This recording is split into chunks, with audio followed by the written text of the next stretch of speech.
आज के monthly meeting का टॉपिक है शरद ऋतुचर्या। और विरल भाई हमारे साथ जुड़े हैं इस टॉपिक के बारे में चर्चा करने के लिए। विरल भाई का मैं परिचय देना चाहूंगा। विरल भाई ने फार्माकोग्नोसी में पीएचडी किया है गणपत यूनिवर्सिटी से। और एज ए एसोसिएट प्रोफेसर भी उन्होंने काम किया है pharmacy college of Parul university पर। अ, आयुर्वेद, नेचुरोपैथी और कम्युनिटी एजुकेशन में उनका गहरा विषय इंटरेस्ट रहा है। और वे पिछले 10-11 सालों से आयुर्वेद का अभ्यास करते रहे। विरल भाई निसर्गोपचार केंद्र के साथ भी जुड़े हुए थे 6 साल तक। और उन्होंने bachelors of naturopathy and yogic sciences भी किया है Morarji Desai institute of naturopathy and yogic sciences में। वे हाल में एक नेचुरोपैथ डॉक्टर भी है और अपना क्लिनिक ऑपरेट करते हैं। आई वेलकम यू विरल भाई to this monthly meeting and request you to take over. धन्यवाद रविश भाई। और एक अच्छी मीटिंग में मुझे अभी पार्टिसिपेट करने का मौका मिल रहा है, तो मेरे लिए एक खुशी की बात है। मैं देख रहा हूँ कि लोग अच्छी तरह से जुड़ रहे हैं और जो कुछ भी कंसेप्ट उनको दिया जाए उनके बारे में वो समझते हैं और वो अपने लाइफ में इंट्रोड्यूस करने की कोशिश करते हैं। और जो कुछ भी उनके फाइंडिंग्स होते हैं वो काफी रेशनली लॉजिकली उसको डिस्कस किया जाता है। मैं समझता हूँ कि एक अच्छी शुरुआत है समाज में और ऐसा होते रहना चाहिए। एक कम्युनिटी बननी चाहिए, इनफैक्ट बन ही गई है अभी, कि जो हेल्थ को हॉलिस्टिकली समझे। हेल्थ को समझने वाले लोग हर वक्त में आते रहे हैं, लेकिन हॉलिस्टिकली समझना और उसको जीवन में इम्प्लीमेंट करना, तो ये अब बहुत जरूरी होता जा रहा है। जैसे जैसे समय बदलता है और हमारा पर्यावरण और हमारी सारी परिस्थिति बदल रही है, तो ऐसे हॉलिस्टिक पॉइंट हमको हेल्थ में भी मिले और सभी जगह के लिए भी मिले, तो ये एक अच्छा प्रयत्न हो रहा है। तो मैं समझता हूँ कि बहुत सारे ऐसे प्रॉब्लम कि जो छोटे छोटे से प्रॉब्लम हैं, तो लोग खुद ही अपने आप उसका टेक केयर कर सकते हैं। जो बहुत ही जिसमें एडवांस केयर या एक्सपर्ट केयर जरूरी होता है, तो वो डॉक्टर का बर्डन भी कम होगा। और उसके जो कॉन्सिक्वेंसेस है, जो हम देख रहे हैं कि मॉडर्न मेडिकल केयर की क्या क्या कॉन्सिक्वेंसेस और पूरे समाज में उसका जो एक वो हो रहा है, उसमें से हम बाहर निकल सकते हैं। तो ऋतुचर्या के ऊपर डिस्कशन आज जो रखा है, और पर्टिकुलरली ये सीजन के लिए शरद ऋतुचर्या, तो उसके बारे में मुझे कहा गया और मुझे भी एक अच्छा लगा, क्योंकि बहुत ही इंटरेस्टिंग है। Ritucharya itself is very interesting topic. और मुझे काफी इंटरेस्ट हो रहा है ये टॉपिक में कुछ सालों से, तो मैं उसमें बहुत ज्यादा सोच विचार और जितना हो सके उतना इम्प्लीमेंटेशन, और जो लोग इम्प्लीमेंट करते हैं उनसे फीडबैक लेके ये अपना जो उसका एक क्लैरिटी है, वो मैं दिन प्रतिदिन उसको बढ़ाने की कोशिश कर रहा हूँ। तो ये ऋतुचर्या काफी इंटरेस्टिंग टॉपिक है। और शरद ऋतु जो सीजन अभी चल रही है उसके बारे में आज डिस्कस करेंगे, और उसका क्या एक रेजिम हो सकता है, और particularly for common people, not very advance practitioner, पर कॉमन पीपल उसका एक क्या फॉर्म हो सकता है उसके बारे में कुछ मैंने प्रिपेयर किया है। तो पहले कुछ ऋतुचर्या के बारे में समझेंगे, शरद ऋतु के बारे में समझेंगे, और उसकी कुछ प्रैक्टिसेस है उसके बारे में भी धीरे धीरे समझते जाएंगे। 6 सीजन है हमारे देश में। जो आयुर्वेद ने जो सीजन का क्लासिफिकेशन बहुत समय पहले दिया, और ना सिर्फ आयुर्वेद ने लेकिन और भी प्राचीन साहित्य में उसका क्लासिफिकेशन दिया गया है। तो वो सीजन बहुत अलग अलग एनवायरमेंटल जो चेंजेस होते हैं, क्लाइमेटिक चेंजेस होते हैं, तो उसको ध्यान में रख के उसका एक क्लासिफिकेशन तैयार किया गया था। और 6 सीजन जो है, हम जनरली 3 ही सीजन समझते हैं, जैसे विंटर है, समर है और मानसून है। लेकिन 6 सीजन दी गई है, तो हर सीजन 2 मंथ की है, तो ऐसे 12 मंथ का पूरा साल होता है। तो ये 2 मंथ में अलग अलग क्लाइमेट होता है, भले माइन्यूट सा चेंज होता है। जैसे विंटर के 4 महीने होते हैं, उसमें जो 2 सीजन होते हैं उसमें माइन्यूट चेंज होता है, तो इतना क्लियरली हम ऑब्जर्व नहीं कर पाते हैं। या फिर ये वर्षा और शरद, कभी कभी ये क्लियरली हम ऑब्जर्व नहीं कर पाते हैं, लेकिन फिर उसको समझते हैं तो हमको भी रियलाइज होता है कि 2 महीने का एक सीजन हम उसको कंसिडर कर सकते हैं। तो सबसे पहले हेमंत और शिशिर, तो ये 2 सीजन जो है वो विंटर में आएगा, और ये 2-2 महीने का 2 सीजन होगा। उसके बाद आएगा वसंत, जो विंटर के बाद आएगा। उसके बाद आएगा ग्रीष्म, जो सच में समर होगा, विंटर के बाद का समर वो ग्रीष्म होगा। और समर जब कंप्लीट होगा, तो उसके बाद जो सीजन है उसको प्रावृट ऋतु, वर्षा प्रावृट ऋतु, ऐसा आयुर्वेद में कहा गया है। तो प्रावृट का मतलब ऐसा है कि शुरुआत का time, initial phase of monsoon. तो इनिशियल फेज जो होता है मॉनसून का, और वो काफी उसमें क्लाइमेटिक चेंज होता है, तो वो जो है उसका थोड़ा एक अलग कंसिडरेशन लिया है, तो वर्षा प्रावृत है। उसके बाद रियल मॉनसून जो होता है वो है, और उसके बाद शरद। तो 6 सीजन जो है वो हेमंत शिशिर वर्षा, सॉरी, हेमंत शिशिर वसंत ग्रीष्म वर्षा और शरद, ये 6 सीजन है। मैंने यहाँ पे कुछ अलग फॉर्म में इसलिए लिखा है कि हर एक सीजन में दोस्त के साथ कुछ ना कुछ एडजस्टमेंट होता है। तो हमारी बॉडी की फिजियोलॉजी है वो 3 दोषों से चलती है। तो जैसा कि आप जानते हो कि आयुर्वेद की ये त्रिदोष की थियरी है, और 3 दोष से जो ये हमारी फिजियोलॉजी चलती है, उसमें दोषों के साथ कुछ ना कुछ होता है अकॉर्डिंग टू क्लाइमेट। तो कोई दोष बढ़ता है, कोई एक्यूमुलेट होता है, और कोई एग्रावेट होता है, और कोई कम होता है। तो ऐसे दोष के साथ अगर उसको समझना है, और पर्टिकुलरली एग्रावेशन ऑफ दोष उसके साथ उसको समझना है, तो ये जो सीजन के मैंने फॉर्म्स जो लिखे हैं उसके अनुसार उसको समझ सकते हैं। तो 6 सीजन है, लेकिन मैंने यहाँ पे हेमंत और शिशिर को इकट्ठा कर दिया, और वर्षा में से 2 डिवीजन बना दिया, वर्षा प्रावृट और वर्षा, ऐसे उसको अच्छी तरह से समझा जा सकता है। तो वसंत जो होता है वो एक्चुअली एक ऋतु संधि है, और उसमें कफ प्रकोप होता है।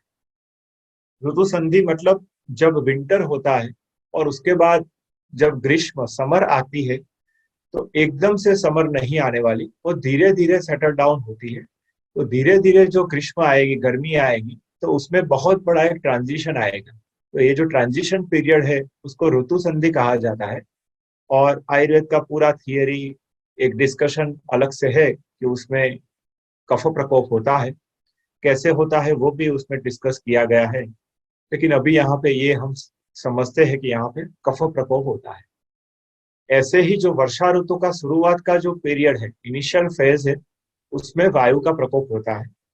और ऐसे ही वर्षा ऋतु जब खत्म हो गई है, जैसे अभी इंडिया में वर्षा ऋतु करीब करीब खत्म सी हो गई है, पता नहीं बारिश आ भी सकती है, क्लाइमेट चेंज बहुत हो रहा है। लेकिन अभी मान लो जनरली कि वर्षा ऋतु खत्म हो गई है, और अभी विंटर आया नहीं है, अभी हमको स्वेटर निकालने की जरूरत नहीं पड़ी है। तो वो जो सीजन है उसको हम शरद ऋतु कहेंगे, कि जिसमें वर्षा करीब करीब खत्म हो गई है, और अभी विंटर नहीं आई, अभी हमको ठंड नहीं लग रही है, हम अपने कपबोर्ड से स्वेटर ब्लैंकेट्स अभी नहीं निकाला है। तो ये जो है वो ऋतु संधि है। तो उसमें भी 3 सीजन है, और 3 ऋतु संधि है, सीजनल चेंज है। तो ऐसे 6 सीजन को ऐसे भी समझा जा सकता है, और ऐसे समझेंगे तो हमको बहुत ही क्लियरली आइडिया रहेगा कि अभी कौन सी सीजन में क्या हो रहा है और हमारे साथ कौन से दोष का क्या प्रकोप हो रहा है। तो नेचुरली वसंत ऋतु में जब कफ प्रकोप होगा, तो कफ प्रकृति वाले पर्सन है, उनको प्रॉब्लम होने के, हेल्थ इश्यूज होने के ज्यादा चांसेस रहेंगे। ऐसे ही वात प्रकृति वाले लोगों को वर्षा सीजन में ज्यादा इश्यू रहेंगे, और पित्त प्रकृति वाले लोग होंगे उनको शरद ऋतु में ज्यादा इश्यूज रहेंगे। एडिशनली टॉक्सिन का नेचर भी होता है। तो ये हमारे नॉलेज को हम थोड़ा रिफाइन कर लेते हैं।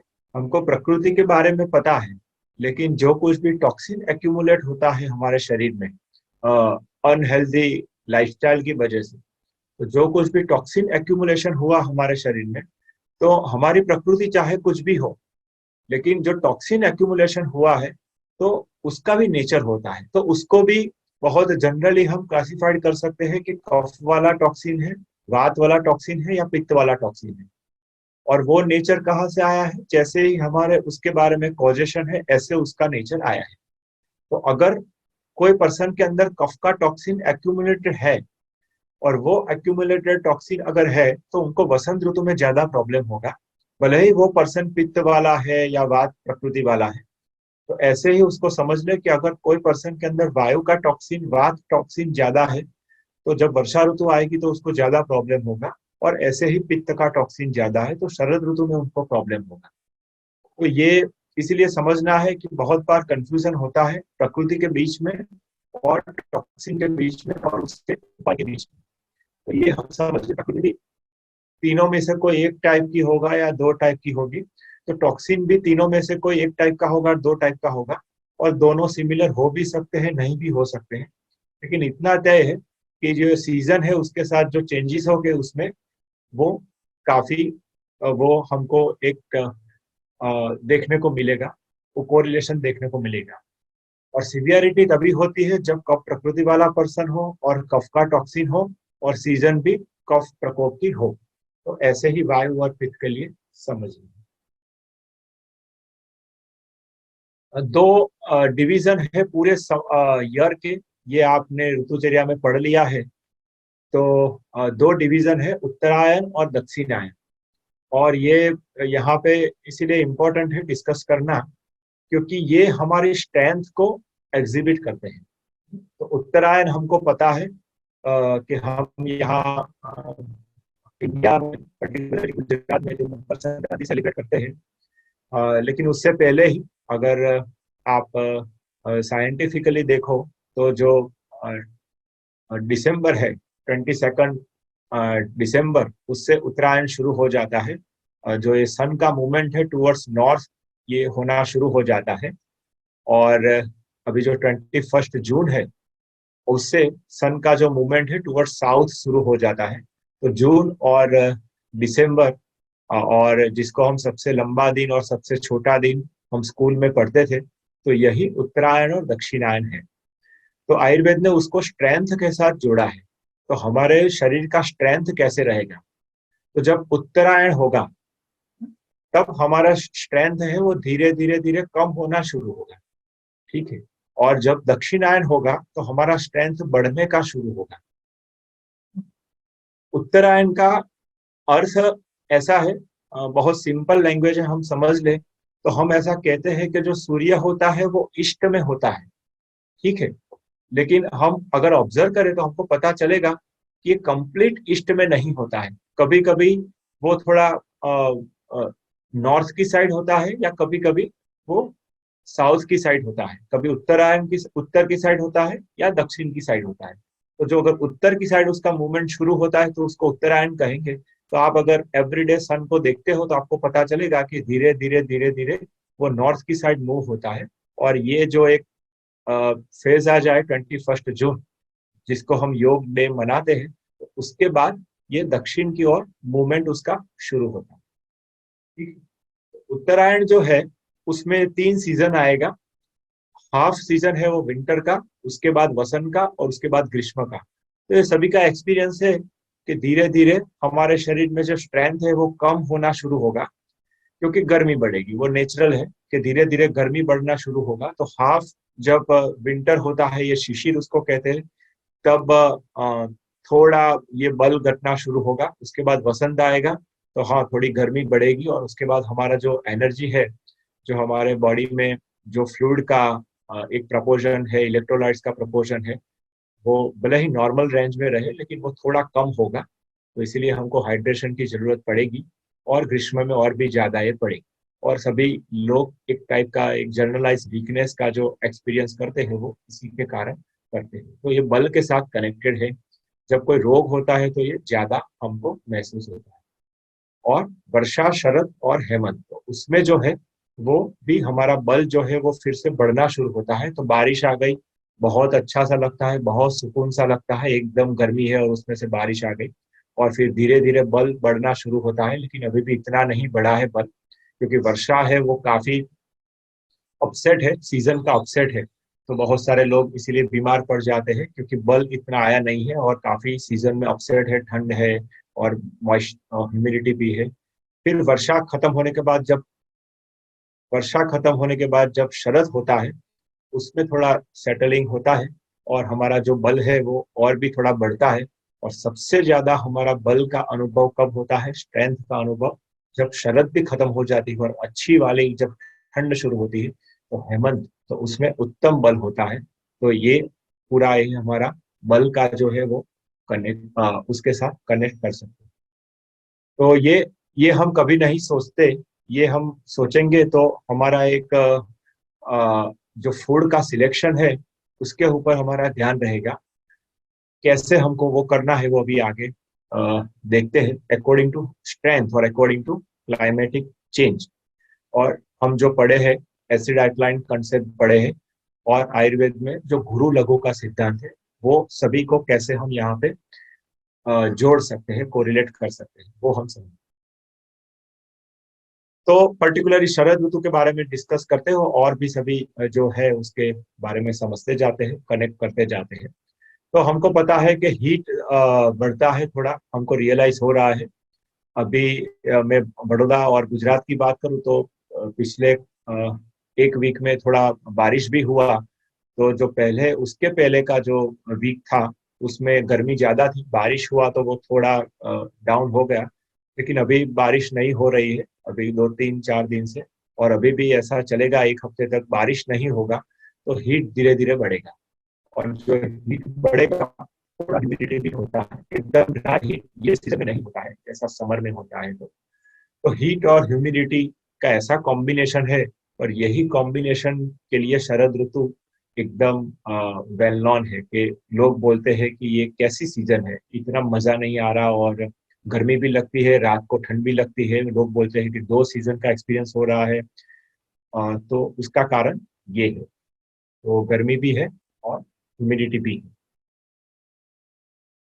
थकान लगती है, ये सीजनल चेंज की वजह से थकान लगती है। जो लोग हेल्दी हो गए उनको ये सभी कुछ छोटी छोटी बातें इतनी रियलाइज नहीं होगी, लेकिन जो लोग मिड एज के हैं, कुछ ना कुछ हेल्थ इश्यूज है, या जो लोग बीमार है, उनको थोड़ी ये थकान ये सब कुछ लगेगा। इतना अच्छा नहीं लगेगा जितना विंटर में लगता है। तो एक जनरलाइज ऐसा थकान जैसा लगेगा, फटीग जैसा लगेगा। पसीना ज्यादा आएगा, जब हमको गर्मी आएगी तो पसीना ज्यादा आएगा। तो ये ध्यान रखे तो ये महसूस कर सकते हैं। सुबह में एक अच्छी नींद आएगी, ये शरद ऋतु का प्रभाव है। तो आप 4 बजे 5 बजे अच्छी नींद आएगी, जो हमको धीरे धीरे फिर यही हैबिट हमारी रहेगी, और विंटर के एंड तक ऐसा एक रहेगा कि सुबह में एक अच्छी नींद आती है। वो शरद ऋतु का एक इन्फ्लुएंस है। जितने भी पित्त के रोग है उनको ज्यादा रियलाइज होगा, और वो रोग बढ़ते हैं। आ, अगर कंट्रोल में है तो थोड़ा कम कंट्रोल में हो जाए, ऐसा होता है। और अगर अनकंट्रोलेबल है तो जिसको हम कहते हैं कि क्लिनिकल कंडीशन के, जिसमें आपको फिर कोई एक्सपर्ट, कोई डॉक्टर का सजेशन लेना पड़ेगा, उतने भी बढ़ सकते हैं ये रोग। तो ये क्लिनिकल कंडीशन में कन्वर्ट होते हैं। अदरवाइज पूरे साल में ये थोड़े सबसाइड हुए होते रहते हैं। तो ये कुछ पित्त के रोग हैं, वो सभी उसमें बढ़ेंगे, फिर शरीर में पित्त बढ़ेगा। और उसके बहुत सारे कारण है, ना सिर्फ ऐसा कि वातावरण में गर्मी है, क्लाइमेट में गर्मी है। उसके अलावा हमारे शरीर में जो ये पूरी प्रोसेस चली है कि पहले पूरी वर्षा थी और उसके कारण पूरा स्टमक अपसेट था, बाइल बढ़ा था, हमारा बल भी नहीं है, और जो कुछ भी हमने पानी पिया और जो कुछ भी सीजनल वेजिटेबल्स और फ्रूट्स खाए, तो आयुर्वेद का थियरी है कि वो सभी ये एकदम गर्मी शुरू होने से और फिर वो जो वर्षा ऋतु थी उसके पहले, तो ये सभी के कारण उसका एक फर्मेंटेशन जैसा होता है, उसको संस्कृत में अम्ल प्रभाव ऐसा कहा जाता है। तो ये सारा धीरे धीरे, जैसे हम बाहर किचन में फर्मेंटेशन करते हैं, कुछ चीज बनाते हैं, ऐसे ही हमारे बॉडी में फर्मेंटेशन होगा। तो ये जो होता है उसके कारण जो हमको ये गर्मी लगती है, तो ऐसा आयुर्वेद का थियरी है। तो हाइपर एसिडिटी है, रिफ्लक्सिस है, जलन है पेट में सिंपली, और वो सभी कुछ बढ़ेगा। जिसको अल्सर्स का कंप्लेन है, वो होता सिंपल माउथ अल्सर से लेके कोई भी टाइप का अल्सर है, गैस्ट्रिक कोई भी टाइप का अल्सर है वो बढ़ेगा। हेडेक बढ़ेंगे, जिस लोगों को ये हेडेक की शिकायत रहती है, पर्टिकुलरली गर्मी के हेडेक की शिकायत रहती है, उनको ये सीजन में हेडेक होगा।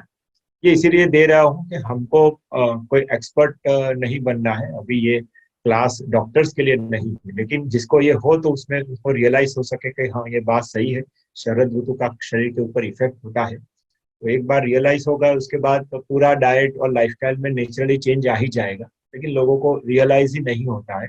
तो गर्मी से जनरली लोग समर ही समझते हैं, तो हमको अभी एक एड ऑन नॉलेज करना है कि गर्मी का जो प्रभाव है वो शरद ऋतु में भी देखने को मिलता है।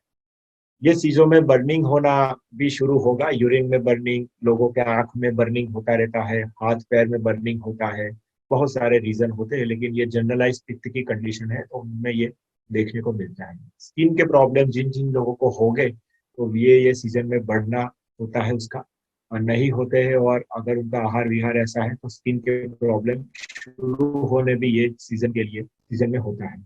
ये सीजन में वो शुरू होता है।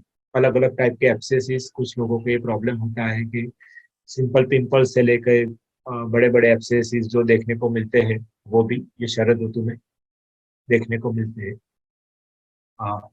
और ब्लीडिंग डिसऑर्डर, लोगों के नाक में से ब्लीड कभी कभी आता है, या फिर बहनों को मेंसेस बढ़ता है ये सीजन में, या फिर किसी को अल्सर हो तो उसमें से ब्लीड होने के चांसेस रहते हैं, या फिर पाइल्स हो तो उसमें से ब्लीडिंग का टेंडेंसी ये सीजन में बढ़ता है, तो ये ब्लीडिंग डिसऑर्डर उसको कह सकते हैं। आईबीएस जो है, अगर पित्त के कारण आईबीएस हो तो देखने को मिला है कि ये सीजन में बढ़ता है। इरिटेबल बाउल सिंड्रोम जो है, वेरिकोस वेन के प्रॉब्लम भी ये सीजन में बढ़ते हैं। Hair fall and scalp burning जो होता है पित्त के कारण, जिसका हेयर फॉल होता है, तो ये सभी कुछ इश्यू भी इसमें होते हैं। तो ये एक शरद ऋतु के प्रभाव में आता है। तो ये पूरा हमारे शास्त्रों में शरद ऋतु चर्या, शरद ऋतु में क्या क्या करना है, तो ये शास्त्र में डिटेल में दिया गया है। उसको थोड़ा समराइज करके हम ऐसा समझ सकते हैं कि क्या करना है। तो मीठा खाना है, कड़वा खाना है और तूरा खाना है। तो टेस्ट के बेस के हिसाब से आयुर्वेद में पंच महाभूत का क्लासिफिकेशन है। टेस्ट के बेस के हिसाब से हम बहुत इजीली उसका पंच महाभूत समझ सकते हैं कि मान लो केला मधुर है तो उसमें कौन सा पंच महाभूत होगा, या करेला कड़वा है तो उसमें कौन सा पंच महाभूत होगा। और वो पंच महाभूत के हिसाब से हमारे दोषों का न्यूट्रलाइजेशन करता है। तो मीठा, कड़वा और तूरा भोजन लेना चाहिए ऐसा कहा गया है। दूध और घी युक्त भोजन लेना चाहिए ऐसा कहा गया है। हमारी मात्रा जो है, मतलब फूड लेने की, वो लघु होनी चाहिए, तो ये कहा गया है। संशोधक जल एक टाइप का पानी बनाना है, और ये जो पानी है वो बहुत ही अच्छा माना गया है ये सीजन में, और पित्त के रोगियों के लिए तो वो पानी को कंज्यूम करना चाहिए। तो वो संशोधक जल है। सभी चीजों को एक के बाद एक देखते हैं। बाह्य निवास, मतलब आप ज्यादा से ज्यादा हो सके तब आउटडोर रहो, और पर्टिकुलरली इवनिंग के टाइम में और नाइट के टाइम में, तो ये बाह्य निवास उसको बताया गया है। परिभ्रमण, एक्सरसाइज, वॉकिंग, ये सभी के लिए बहुत अच्छा टाइम है ये। तो उसको काफी इंडिकेट किया गया है कि वी शुड डू दैट, परिभ्रमण। और स्नान के लिए भी एक अच्छा टाइम पीरियड ये बताया गया है। और कुछ औषधि का सेवन बताया गया है कि जिसकी वजह से अगर एक्सेस पित्त होता है तो वो एलिमिनेट हो जाए। और अ, अगर कोई डिसीज नहीं है, फिर भी कोई डिसीज होने के चांसेस ना रहे, तो औषधि सिर्फ रोगियों के लिए नहीं, लेकिन स्वस्थ व्यक्तियों के लिए भी छोटा मोटा औषधि जो सिंपल औषधि है वो हम ले सकते हैं। तो हम देखते हैं कि हमारे जो फेस्टिवल्स है उसमें ये सारी चीजों को इंक्लूड किया गया है। आपके लेक्चर्स में, थियरी लेक्चर्स में भी ये बात डिस्कस की गई होगी। लेकिन अभी ही जो 2 महीने का टाइम है उसमें गणपति का फेस्टिवल जो आता है, तो उसके बाद ये शरद ऋतु शुरू होती है। ऐसा थोड़ा एक अजम्पशन कर सकते हैं हम। और उसके बाद ये ऋतुचर्या शुरू होती है तो श्राद्ध पक्ष जो शुरू होता है, तो जिसमें श्राद्ध किया जाता है। और श्राद्ध जो है तो उसमें उसका आप रेजिम देखो तो ये रेजिम में बहुत सारी चीज इंक्लूड होगी। जैसे दूध और घी खाया जाता है, और उसमें बाह्य निवास किया जाता है। कल्चरली देखें तो बाहर दूर एरिया तक श्राद्ध करने के लिए लोग जाते हैं, और उसमें अलग अलग प्रकार के स्नान किए जाते हैं। अलग अलग उसका वो रिचुअल्स को परफॉर्म करने के लिए अलग अलग स्नान किया जाता है। और वो नदी के किनारे ही होगा या कोई पानी जिसमें हो इसके किनारे ही होगा, तो ये सभी कुछ है कस्टम्स। तो वो उसको हम ऐसे समझ सकते हैं कि वो एक टाइप का शरद ऋतुचर्या है। तो श्राद्ध एक अच्छा उसके साथ हम कनेक्ट कर सकते हैं। और औषधि में जो गणपति को जो उसकी पूजा में जो उपयोग की जाती है दुर्वा, तो दुर्वा बहुत अच्छा पित्त शामक है। हम आगे देखेंगे कि दुर्वा को कैसे हम सेवन कर सकते हैं। तो वो गणपति में बहुत एक मुख्य उसकी पूजा में यूज होने वाली औषधि है, तो वो एक उसको साथ हम कनेक्ट कर सकते हैं।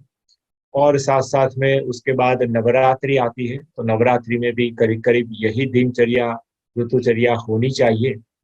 अ, तो ये इसमें परिभ्रमण भी होता है, और रात्रि निवास भी होता है, और रात्रि में बाह्य निवास और ये सभी कुछ भी होता है। और जो कुछ भी जो ऑथेंटिकली जो पूजा में यूज किया जाता है और प्रसाद में बनाया जाता है, वो घी और दूध और उपवास या लघु भोजन या फिर नमक नहीं खाना है, नवरात्रि में जो उपवास करना है, तो वो सारी बात जो है वो शरद ऋतुचर्या में आती है। तो उसमें नमक या तीखा या खट्टा नहीं खाया जाता।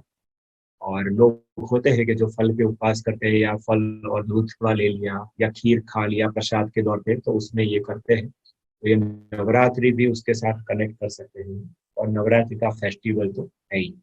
और उसके बाद जो शरद पूनम आता है, तो शरद पूनम में भी हम करीब कभी यही सभी कुछ करते हैं। ऐसा माना जाता है कि शरद पूनम जो है वो ऋतु का एंड है, और उसके बाद हेमंत शुरू होगा। तो आप जो दूध पोहा खाने की जो पर्टिकुलर ये गुजरात में ट्रेडिशन है, और भी भारत के अलग अलग एरिया में अलग अलग ट्रेडिशन है, तो वो जो शरद पूनम है उसमें उसके कारण ये किया जाता है, शरद ऋतु को फॉलो करने के कारण। तो अगर हम त्योहार को याद रखते हैं तो आपको ये ऋतु काफी याद रहेगी कि कौन सी ऋतु में हमको क्या करना है। तो ये बात यहाँ पे काफी कनेक्टेड है।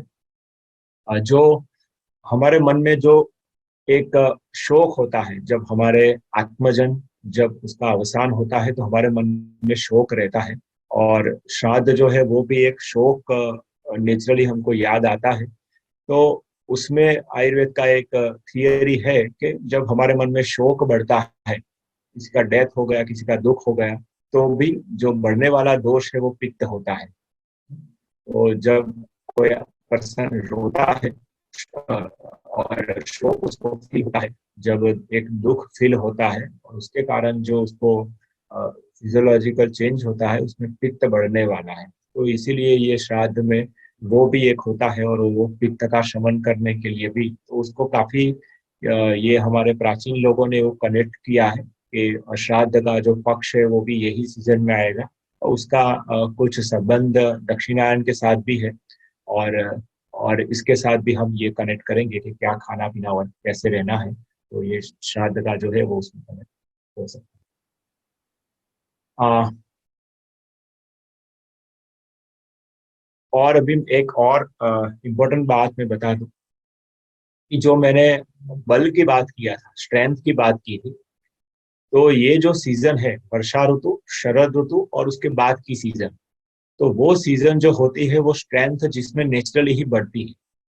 तो हमारा आहार विहार ऐसा होना चाहिए कि जिसकी वजह से वो नेचुरली जो स्ट्रेंथ बढ़ रही है वो बढ़ने में एक support system, as a support system वो काम करे। तो ऐसा हमारा आहार विहार रहना चाहिए। ठीक है। तो इसीलिए आयुर्वेद में ये आहार विहार को दिया गया है।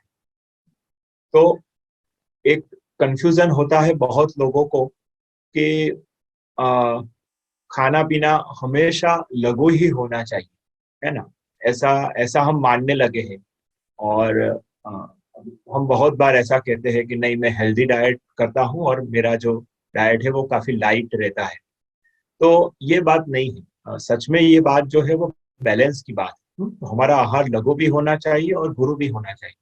तो गुरु आहार जो है वो हमारा टिश्यू बिल्डिंग करेगा, अच्छी तरह से टिश्यू का बिल्डिंग करेगा। और टिश्यू का बिल्डिंग सिर्फ वजन बढ़ाने से नहीं है, लेकिन हमारा इम्यूनिटी और हमारी पूरी फिजियोलॉजी को अच्छी तरह से काम करने के लिए जो न्यूट्रिशन चाहिए, जो एंटीऑक्सीडेंट्स चाहिए, हमारे शरीर में भी नेचुरल एंटीऑक्सीडेंट्स बनने चाहिए, जो अच्छे विटामिन्स और सप्लीमेंट्स और इलेक्ट्रोलाइट्स हमारे शरीर में चाहिए, या गुड क्वालिटी ऑफ प्रोटीन चाहिए। तो वो टिश्यू बिल्डिंग का काम नेचुरली ये 3 सीजन में होता है, वर्षा ऋतु, शरद ऋतु और उसके बाद हेमंत ऋतु। तो हमारा आहार विहार ऐसा होना चाहिए कि उसको थोड़ा फैसिलिटेट करे और उसमें कोई डिस्टरबेंस क्रिएट ना करे। तो ये बैलेंस की बात है। तो ये बैलेंस की बात को भी हमको समझनी पड़ेगी। और यही बात आती है जब हम एसिड अल्कलाइन डाइट को समझते हैं। मैं देख रहा हूँ कि बहुत सारे लोग एसिड अल्कलाइन डाइट को फॉलो करते हैं लेकिन बैलेंस भूल जाते हैं। उनके फूड में कभी कभी 80% जितना अल्कलाइन होता है और 20% जितना ही एसिडिक होता है।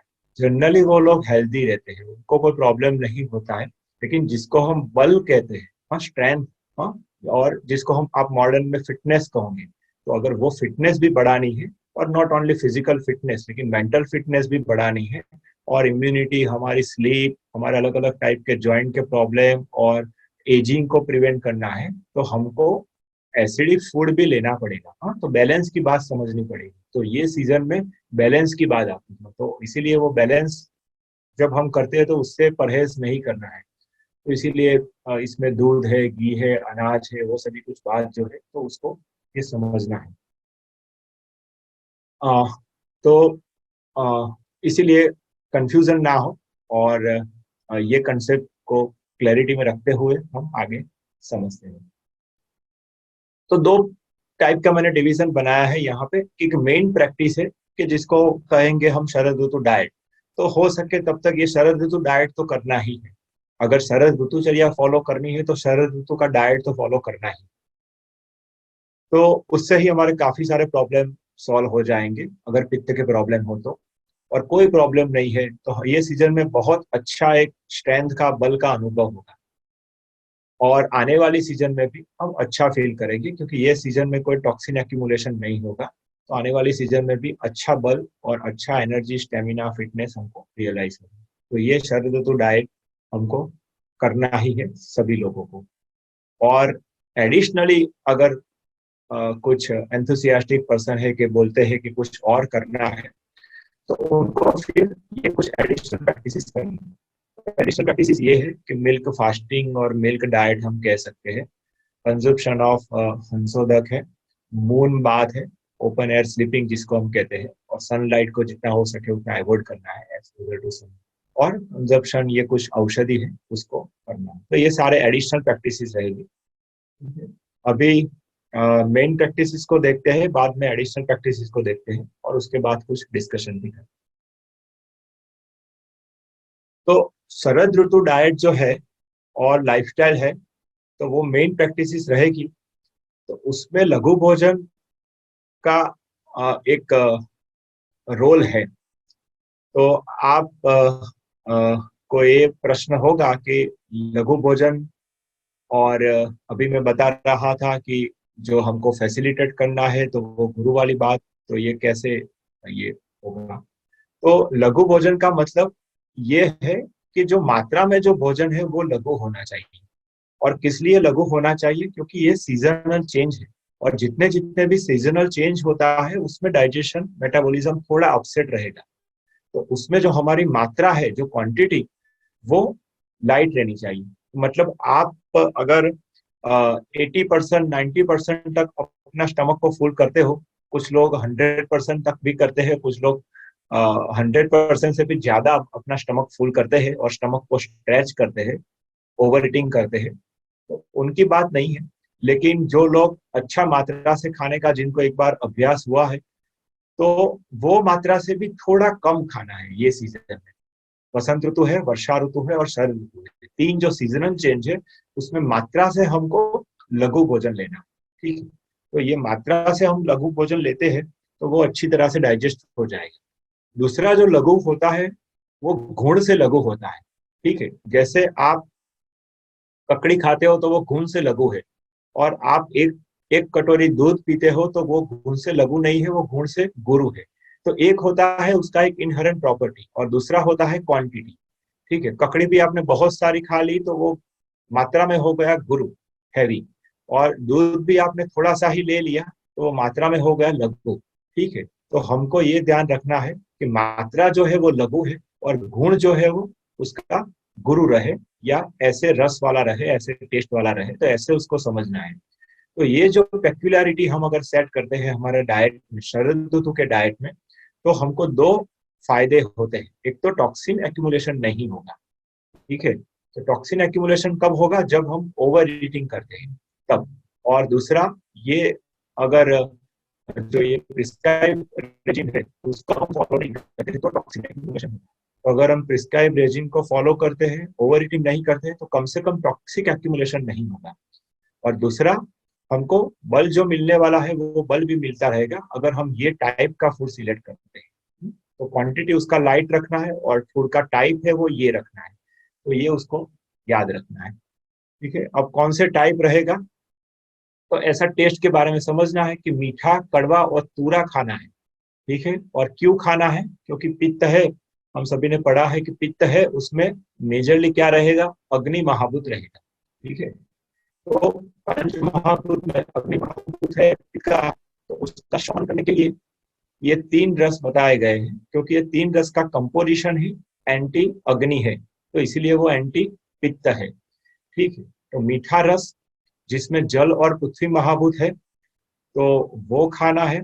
कड़वा रस जिसमें आकाश और वायु महाभूत है, और कषाय रस जिसमें वायु और पृथ्वी महाभूत है। तो आप देखोगे कि तीनों टाइप के रस में अग्नि नहीं है। तो इसीलिए उसको सिलेक्ट किया गया है, और ये जिसमें मेजोरिटी ये हो ऐसा फूड हमको लेना है। तो ये उसके पीछे का लॉजिक है, और आप कलेक्टिवली समझ पाओगे। कोई भी चीज आपको मीठी लगती है तो आप सिर्फ इतना सोचो कि उसमें पृथ्वी और जल महाभूत है, तो आपके सारे जो क्वेश्चन है उसके बारे में कि ये क्या करेगा मेरे बॉडी के साथ और उसकी कॉन्सिक्वेंसेस क्या होगी, उसमें काफी आपको क्लैरिटी मिलेगी। अगर कोई चीज कड़वा लगता है तो उसमें आकाश वायु है, और कषाय लगता है तो उसमें वायु और पृथ्वी है। तो ऐसे उसको समझना है। तो पित्त, शामक, रस, ये तीन है। अभी मीठा रस से हम सिर्फ ऐसा समझते हैं कि शुगर है या गुड़ है या हनी है, लेकिन ऐसा नहीं है। आयुर्वेद में जो मधुर रस का क्लास दिया है उसमें बहुत सारी चीज ऐसी है कि जो हमको न्यूट्रिशन देगी और हमारे लिए जरूरी है। तो जितने भी ग्रेन्स है, गेहूं से लेके, चावल से लेके, ज्वार से लेके, बाजरा से लेके, जितने भी ग्रेन्स है, वो सारे ग्रेन्स को मधुर रस में इंक्लूड किया गया है, जिसको हम मॉडर्न डायटेटिक्स की लैंग्वेज में कार्बोहाइड्रेट्स कहेंगे। Simple carbohydrate, complex carbohydrate. तो वो सारा जो ग्रेन्स है वो मधुर रस वाला है। फिर जो दूध है और घी है, वो दो मधुर रस वाली चीज है। और अलग अलग मिल्क प्रोडक्ट भी, जैसे पनीर है, चीज का डिस्क्रिप्शन तो आयुर्वेद में नहीं है, लेकिन पनीर है, या फिर उसके अलग अलग प्रिपरेशन है। तो वो सारे जो है वो मधुर रस वाली चीज है। दही और छाछ है वो मधुर रस वाली चीज नहीं है। ठीक है, स्वीट फ्रूट्स जो है वो मधुर रस वाले हैं। तो जो केला है, या फिर जाम फल है, या सीताफल है, या फिर अभी ये सीजन में तो नहीं होगा, लेकिन मीठा आम जो है, वो सारे मधुर रस वाले हैं। तो ये जो है वो मीठा रस जो है वो पित्त का शमन करेगा। कुछ स्वीट वेजिटेबल्स है तो वो भी पित्त का शमन करेंगे। तो जैसे लौकी है तो परवल है तो उसको मधुर रस में इंक्लूड किया गया है। तो अ, ये हमको इसमें काम लगेगा। कड़वा रस जो है वो करेला है, और ज्यादातर कड़वा हमारे फूड में कुछ होता नहीं है, हमारे डेली फूड में। लेकिन जो औषधि है तो वो कड़वी होती है। तो कड़वा रस का सोर्स अगर हमको लेना है तो औषधि को ले सकते हैं। और कषाय रस, जिसको हम तूरा रस ऐसा भी कहते हैं, तो जितने भी पल्सिस है वो कषाय रस वाले हैं। तो वो पल्सिस जो है वो पित्त शामक है। तो वो पल्सिस को फॉर्म ऐसे करना है कि वो लघु रहे, और काइंड ऑफ फूड जो लेना है वो पल्सिस होगा। तो वो कसाय रस भी आएगा और उसका फॉर्म जो होगा वो लघु रहेगा। ठीक है? तो फॉर्म के ऊपर काफी सारा डिपेंड है। तो हम ऐसा भी फॉर्म उसका बना सकते हैं कि जो हैवी हो जाए, ग्रो हो जाए, और वो नेक्स्ट सीजन में खाना है, हेमंत ऋतु में खाना है, लेकिन अभी तो उसको लाइट रखना है। और ये पल्सिस है, ऐसे उसको हम उपयोग में ले सकते हैं। और आंवला एटसेट्रा जो है वो भी कसाय रस वाला, हमको तूरा लगने वाली चीज जो है वो भी उसमें आती है। अ, तो ये शरद ऋतु का एक डाइट और लाइफस्टाइल है, हमको ये रखना है मेजरली, और ये फॉलो करना है। तो विरल आगे भी भाई, हम उसका। विरल भाई, जी। आपका आवाज बीच बीच में कभी कभी ब्रेक हो रहा है, तो हम्म। अ, उसके लिए हम कुछ कर सकते हैं? मैं अभी मेरा वीडियो ऑफ कर देता हूँ। जी। अ, मैं वीडियो ऑफ करके देखता हूँ। अभी अगर आए तो आप मुझे एक बार और फीडबैक दें। अभी कंटिन्यू आ रहा है। जी जी, ऐसे तो नॉर्मली कंटिन्यू ही आ रहा है, बट कुछ कुछ पीरियोडिकली ऐसा ब्रेक हो रहा है। बट हम इस चेक कर लेते हैं, वीडियो आप ऑफ रखिए तो मैं आपको फीडबैक दूंगा उसके बाद। फाइन। जी। कुछ एडिशनल प्रैक्टिसेस क्या है डाइट से? एडिशनल प्रैक्टिसेस जो है, तो हमको नमक कम करना है। ठीक है? ऑयल और मसाले उसको भी कम करना है। तो मैं ऐसा समझता हूँ कि कम से कम 50% हम रिड्यूस कर सकते हैं ये सीजन के लिए। और जो लोग कर सकते हैं वो ऑयल को कंप्लीटली बंद भी कर सकते हैं। और अगर जो तड़का लगाना हो उसमें हम ऑयल यूज करते हैं, तो उसकी जगह पे हम घी भी यूज कर सकते हैं। तो ये कंप्लीट उसका एलिमिनेशन हो गया। और अगर वो इतना नहीं कर सकते तो उसको रिड्यूस तो कर ही सकते हैं, तो 50% रिडक्शन।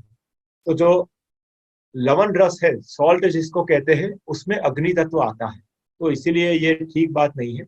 और जितने भी तेल है आयुर्वेद में, हाँ, देखो यहाँ पे तेल लिखा है संस्कृत में, मेरा कर्सर जा रहा है। तो जितने भी तेल है वो पित्त को बढ़ाने वाले हैं, इसीलिए तेल को उष्ण कहा है और घी को शीत कहा है। तो फिर उसमें स्केल होगा पूरा कि तल का तेल है वो ज्यादा पित्त को बढ़ाएगा, मूंगफली का तेल है वो कम पित्त को बढ़ाएगा, जो कोकोनट ऑयल है वो उससे भी कम पित्त को बढ़ाएगा। लेकिन जो ऑयल होता है वो जनरली वो उसका पित्ता मेकिंग प्रॉपर्टी होता है कंपेयर टू घी। तो ऑयल को कम करना है, 50% रिडक्शन इज रिकमेंडेड। और जितने भी मसाले हैं उसको कम कर देना है। तो तीखा ये सीजन में नहीं खाना। ठीक है? सफिशिएंट मिल्क एंड घी लेना है, ये एक जनरल लाइफस्टाइल है, उसमें आप इतना कर सकते हो कि 50% एडिशन कर सकते हो कम से कम। अगर 50% रिडक्शन उसमें किया, 50% एडिशन इसमें किया, तो फिर एक अच्छा शरद ऋतु का डाइट आपका बनेगा। ये जो वेजिटेबल्स एंड फ्रूट का लिस्टिंग है, तो ये सारे पित्त शामक है। करेला है, परवल है, दूधी है, गलका है। तो ये सारे जो है पित्त शामक है। कंकोड़ा भी आएगा यहाँ पे। मैं भी गुजराती नाम बोल रहा हूँ। तो आप लोगों के ये क्लासेस हो गए हैं डाइट और ये सभी के, तो आपको उसके इंग्लिश नाम, हिंदी नाम ये सभी पता होंगे। और फ्रूट्स में अनार है, पोमेग्रेनेट और द्राक्ष है। तो वो सारे पित्त शामक है, अच्छे पित्त शामक है। तो ड्राई फॉर्म, फ्रेश फॉर्म, जो कुछ भी हमको मिलता है पाउडर फॉर्म, तो उसमें हमको वो लेना चाहिए। तो ये पित्त शामक है, वो हमको ज्यादा यूज करनी चाहिए। हॉट फूड जो है, मतलब गरम गरम जब हम चीजों को लेते हैं तो उसको अवॉइड करना चाहिए। और जिसका नेचर गर्म है उसको भी अवॉइड करना चाहिए। तो ऐसे तो मसाले हैं जिसकी बात मैंने बता दी। और की कुछ चीज जो है जिसको हम फ्रेश चटनी के फॉर्म में यूज करते हैं, या फ्रेश हम सलाद के फॉर्म में यूज करते हैं, जो जनरली हॉट होते हैं, जैसे लहसुन है या अदरक है या प्याज ले लिया, या फिर आ, तो आ, जैसे ये कुछ लोग के तुलसी है वो सभी का भी सलाद में यूज करते हैं, या फिर पुदीना है वो सभी का भी सलाद में यूज करते हैं। तो वो सभी कुछ हॉट है, तो सलाद और चटनी में अगर ये सारी चीज हम यूज करते हैं तो उसको नहीं करना चाहिए, और गरम गरम चीजों को नहीं खाना चाहिए। ये एक काफी बड़ा एक रिकमेंडेशन है कि चीजों को आप गरम गरम ना लें। जितना भी खट्टा है वो ये सीजन में रिकमेंडेड नहीं है। तो मौसमी है, नारंगी है, इवन लेमन है, तो ये खट्टा हम नहीं खाएंगे तो काफी अच्छा लगेगा ये सीजन में। और जिस लोगों को पित्त का प्रॉब्लम है उनको ये एक्सपीरियंस करके देखना चाहिए। जिसको प्रॉब्लम नहीं है वो हो सके उतना कम कर दे। स्प्राउट्स जो है वो भी पित्त जनरेटिंग बताया गया है, और जो सलाड से वो इंडाइजेशन करके अगर वो पित्त का फॉर्मेशन करता है तो कम से कम ये सीजन में अवॉइड करें। सलाड्स और स्प्राउट्स खाने की अच्छी सीजन जो है वो विंटर है, तो उसमें डाइजेस्ट हो पाए इतना खाना चाहिए। लेकिन अभी ये सीजन में अगर आप उसको एक्सेस ले रहे हो और आपको प्रॉब्लम भी है, और तो ये नॉलेज आप ले सकते हो, उसको रियलाइज एक्सपीरियंस कर सकते हो, रियलाइज कर सकते हो कि स्प्राउट्स और सलाद खाने से आपके पित्त के प्रॉब्लम बढ़ेंगे। कुछ सलाड्स ऐसे हैं कि जो पित्तनाशक भी है, उसको आप ले सकते हो। ठीक है, जैसे बीट है, आपने ले लिया तो वो अच्छा है, वो स्वीट भी है और अच्छा है, और आपने उसको बॉईल भी कर लिया तो भले ही थोड़े न्यूट्रिशन कम हो जाएंगे लेकिन वो पित्त का प्रॉब्लम नहीं करेगा। ककड़ी ये सीजन में नहीं खाना चाहिए, ऐसा तो ट्रेडिशनली भी हमारी कहावतों में और सभी जगह पे उसको कहा जाता है। प्याज और लहसुन जो है वो तो गर्म ही है। गाजर है उसको भी उष्ण कहा गया है, तो आप उसको थोड़ा कम कर सकते हो या बंद भी कर सकते हो, उसको भी बॉयल कर सकते हो बीट के जैसे, तो काफी थोड़ा डाइल्यूट हो जाएगा उसका गुण। तो ऐसे आप ले सकते हो, तो गाजर है, बीट है, उसको ले सकते हो। और फर्मेंटेड फूड होता है वो तो एसिडिक ही होता है, तो ये सीजन में तो नहीं ही खाना चाहिए। सन का एक्सपोजर जितना हो सके उतना कम लो। डायरेक्ट सनलाइट में अगर आप जाते हो तो कुछ कवर करके जाओ और वो सभी के जाओ, तो ये एडवाइजेबल है। दिन को सोना नहीं चाहिए, दिन को सोने से पित्त बढ़ता है, तो शरद ऋतु में ये नहीं करना चाहिए। और एक्स्ट्रा एक्सरसाइज करने के लिए बोला गया है, ये एवॉइडेंस नहीं है लेकिन ये इंडिकेशन है, तो एक्स्ट्रा एक्सरसाइज करना है। तो ये अगर हम करते हैं ये सीजन में, क्योंकि बल बढ़ने को लगता है और टॉक्सिन एक्यूमुलेशन होने के चांस भी होते हैं, तो भूखे पेट एक्सरसाइज अगर की जाए तो अच्छी बात है। तो इसीलिए हमारे जो रेजिम में ये घूमना फिरना, आप देखोगे जितनी भी ये पद यात्राएं होती है, लोग अलग अलग धार्मिक पद यात्राएं करते हैं, अलग अलग रिचुअल्स होती है। वो चल के गुजराती में अंबाजी जाएंगे या कोई और दूसरी जगह पे जाएंगे, या अलग अलग जो पूरे नॉर्थ में भी कुछ यात्राएं होती है। तो ये सभी कुछ जो यात्राएं होती है वो ज्यादातर वसंत ऋतु और शरद ऋतु में होती है। तो इसका ये आयुर्वेद के साथ ये कनेक्शन है, तो लोग चल के जाते हैं और अपनी मान्यता पूरी करते हैं, तो एक्स्ट्रा एक्सरसाइज करने का एक इंडिकेशन है। और पित्त का एलिमिनेशन हो जाए उसके लिए कुछ सिंपल औषधि लेनी है। तो पित्त का एलिमिनेशन लैक्सेशन से होगा, मतलब हम कितने स्टूल्स को पास करते हैं उसके बेस से हम समझ सकते हैं कि पित्त का एलिमिनेशन होता है। तो हम नॉर्मली हम हेल्दी है और दिन में एक बार इवेक्यूएशन के लिए जाते हैं, तो ये सीजन में अगर हम ऐसा कुछ प्लान करें कि कुछ ऐसा सिंपल औषधि का सहारा ले कि जिसकी वजह से हम 2 बार या 3 बार भी इवेक्यूएशन के लिए जा पाए, तो एक अच्छा लेक्सेटिव इफेक्ट मिलेगा। और पित्त का एलिमिनेशन लेक्सेशन से ही होता है, तो पित्त का एलिमिनेशन होता रहेगा, तो उससे जो आपका एनर्जी और बल बढ़ेगा, तो वो तो आप जब करोगे तभी आपको पता चलेगा। क्या उसके लिए यूज करना है वो हम आगे देखते हैं, लेकिन ये आपको याद रखने जैसा है कि ये करना है। तो ये मिनिमम प्रैक्टिस है शरद ऋतु के लिए, जिसको हम मेन प्रैक्टिस कहेंगे, इतना तो करना ही है। एडिशनल प्रैक्टिस हर कोई एक अलग अलग प्रैक्टिस पिकअप कर सकता है। तो सबसे पहली मैं एडिशनल प्रैक्टिस यहाँ पे लिखूंगा, मिल्क फास्टिंग और मिल्क डाइट। तो सिर्फ मिल्क लेना है, आइदर आप लंच में ले सकते हो या डिनर में ले सकते हो। और मैंने जैसे बताया कि आपकी मात्रा जो है वो लघु होनी चाहिए, मतलब आप 80% पेट अपना फुल करते हो खाते समय, तो ये 70% या 60% ही करना है। और खाने में क्या लेना है, सिर्फ मिल्क। तो ये सभी लोग नहीं कर सकते, लेकिन जिसके पास ऐसा एक स्पेस हो, ऐसा एक टाइम हो, एनर्जी हो और इसके लिए कमिटमेंट हो, वो लोग कर सकते हैं। और बहुत एनर्जी वीकनेस आ जाए, ऐसा कुछ आ जाए, ऐसा नहीं होता है, ये हमने करके देखा है। लेकिन एवरीडे भी कर सकते हो, और एवरीडे पॉसिबल नहीं है तो एवरी ऑल्टरनेट डे उसको कर सकते हो। तो ये लंच में या डिनर में कोई एक टाइम फिक्स करना है। मिल्क लेने की सबसे अच्छी बात यह है कि मिल्क के गुण जो है वो तो हमको मिलते ही है, और एडिशनली हम जब मिल्क लेते हो तो उसके साथ हम कुछ नहीं लेते हैं, तो ये सारा रिड्यूस हो जाता है हमारे टोटल डाइट में से। तो नमक रिड्यूस हो जाएगा, खट्टाई रिड्यूस हो जाएंगी, मसाले रिड्यूस हो जाएंगे, और अलग अलग जो हम वेजिटेबल्स और वो सभी कुछ जो खाते हैं, तेल खाते हैं, तो वो सभी रिड्यूस हो जाएगा नेचुरली। तो सिर्फ मिल्क हमारे फूड में रहेगा। अगर सिर्फ मिल्क नहीं ले सकते तो उसके साथ थोड़ा राइस मिला सकते हैं। खीर खाने का जो प्रचलन है वो इसीलिए है, आप प्रॉपर खीर बना के खा सकते हो, it is very well recommended. और इतना शुगर अगर आपको यूज नहीं करना है तो आप बिना शुगर का भी खीर बनाने की प्रैक्टिस कर सकते हो। अच्छी क्वालिटी का A2 गाय का आपने दूध लिया है तो वो जनरली स्वीट होता है, और धीरे धीरे से अगर आपको हैबिट है कि बिना शक्कर का आप मिल्क ले सकते हो, तो उसमें राइस अच्छी तरह से बॉईल करके या फिर बॉईल राइस को उसमें डाल के थोड़ा उसको सोक करके, तो राइस और मिल्क आप ले सकते हो। तो कम शक्कर या बिल्कुल ही शक्कर ना डाले, वो भी एक अच्छी प्रैक्टिस है।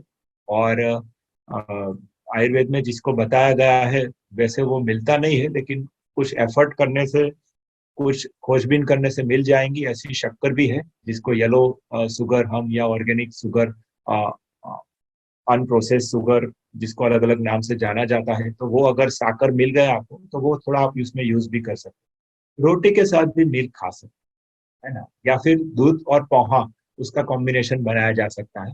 ध्यान यही रखना है, अगर गुरु हो गया तो टॉक्सिन बनना शुरू हो गया, तो पित्त आपका नहीं बढ़ेगा लेकिन टॉक्सिन तो बनेगा। और वो टॉक्सिन अभी आपको कोई परेशान नहीं करेगा, लेकिन नेक्स्ट सीजन है या उसके बाद की जो नेक्स्ट सीजन है उसमें परेशान करेगा। तो ये सारे कंसेप्ट है, वो सारे कंसेप्ट को अगर आप लघु गुरु के सिद्धांत से समझते नहीं हो, ओवर ईटिंग हो जाता है तो फिर दिक्कत आती ही। वो फिर ये मेडिसिन जैसा काम करना है।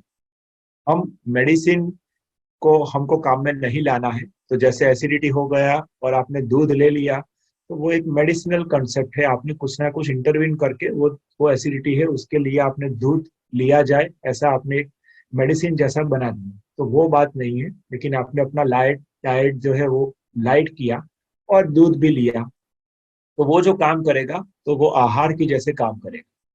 तो आयुर्वेद जो है वो औषधि को आहार कैसे बनाया जाए उसकी दिशा में काम करता है, लेकिन हमारा जो माइंड है वो अच्छे अच्छे आहार जो है उसको औषधि कैसे बनाया जाए उसकी दिशा में काम करता है। तो इसीलिए ये सारी गड़बड़ होती है। तो अगर हम ऐसा सोच ले कि हमको डिसीज है उसको इंटरवीन नहीं करना है, और कैसे नेचुरली और विथ डाइट और फास्टिंग का कंसेप्ट आप सभी को पता है, हमने पढ़ा है। तो ऐसे हम की चीजों को कैसे हैंडल करना है, तो ये पूरी अलग डायरेक्शन में हमारी हेल्थ की जर्नी होती है। तो ये मिल्क फास्टिंग और मिल्क डाइट के बारे में इतना। और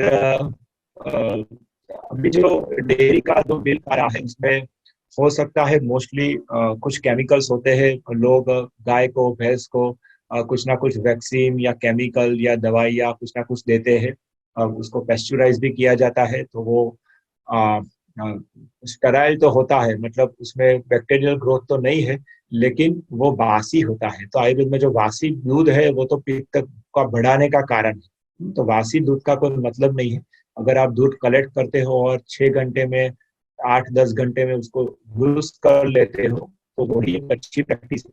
तो इसीलिए काउ A2 ऑर्गेनिक मिल्क अगर आपको मिलता है तो वो ही प्रीफर करना चाहिए, तो वो अच्छा रहेगा। और भैंस का दूध है या फिर डेयरी का दूध है, वो उससे इतना अच्छा आपको रिजल्ट नहीं मिलेगा, और कभी कभी टॉक्सिन एक्यूमुलेट होके आपको हानि भी हो सकती है।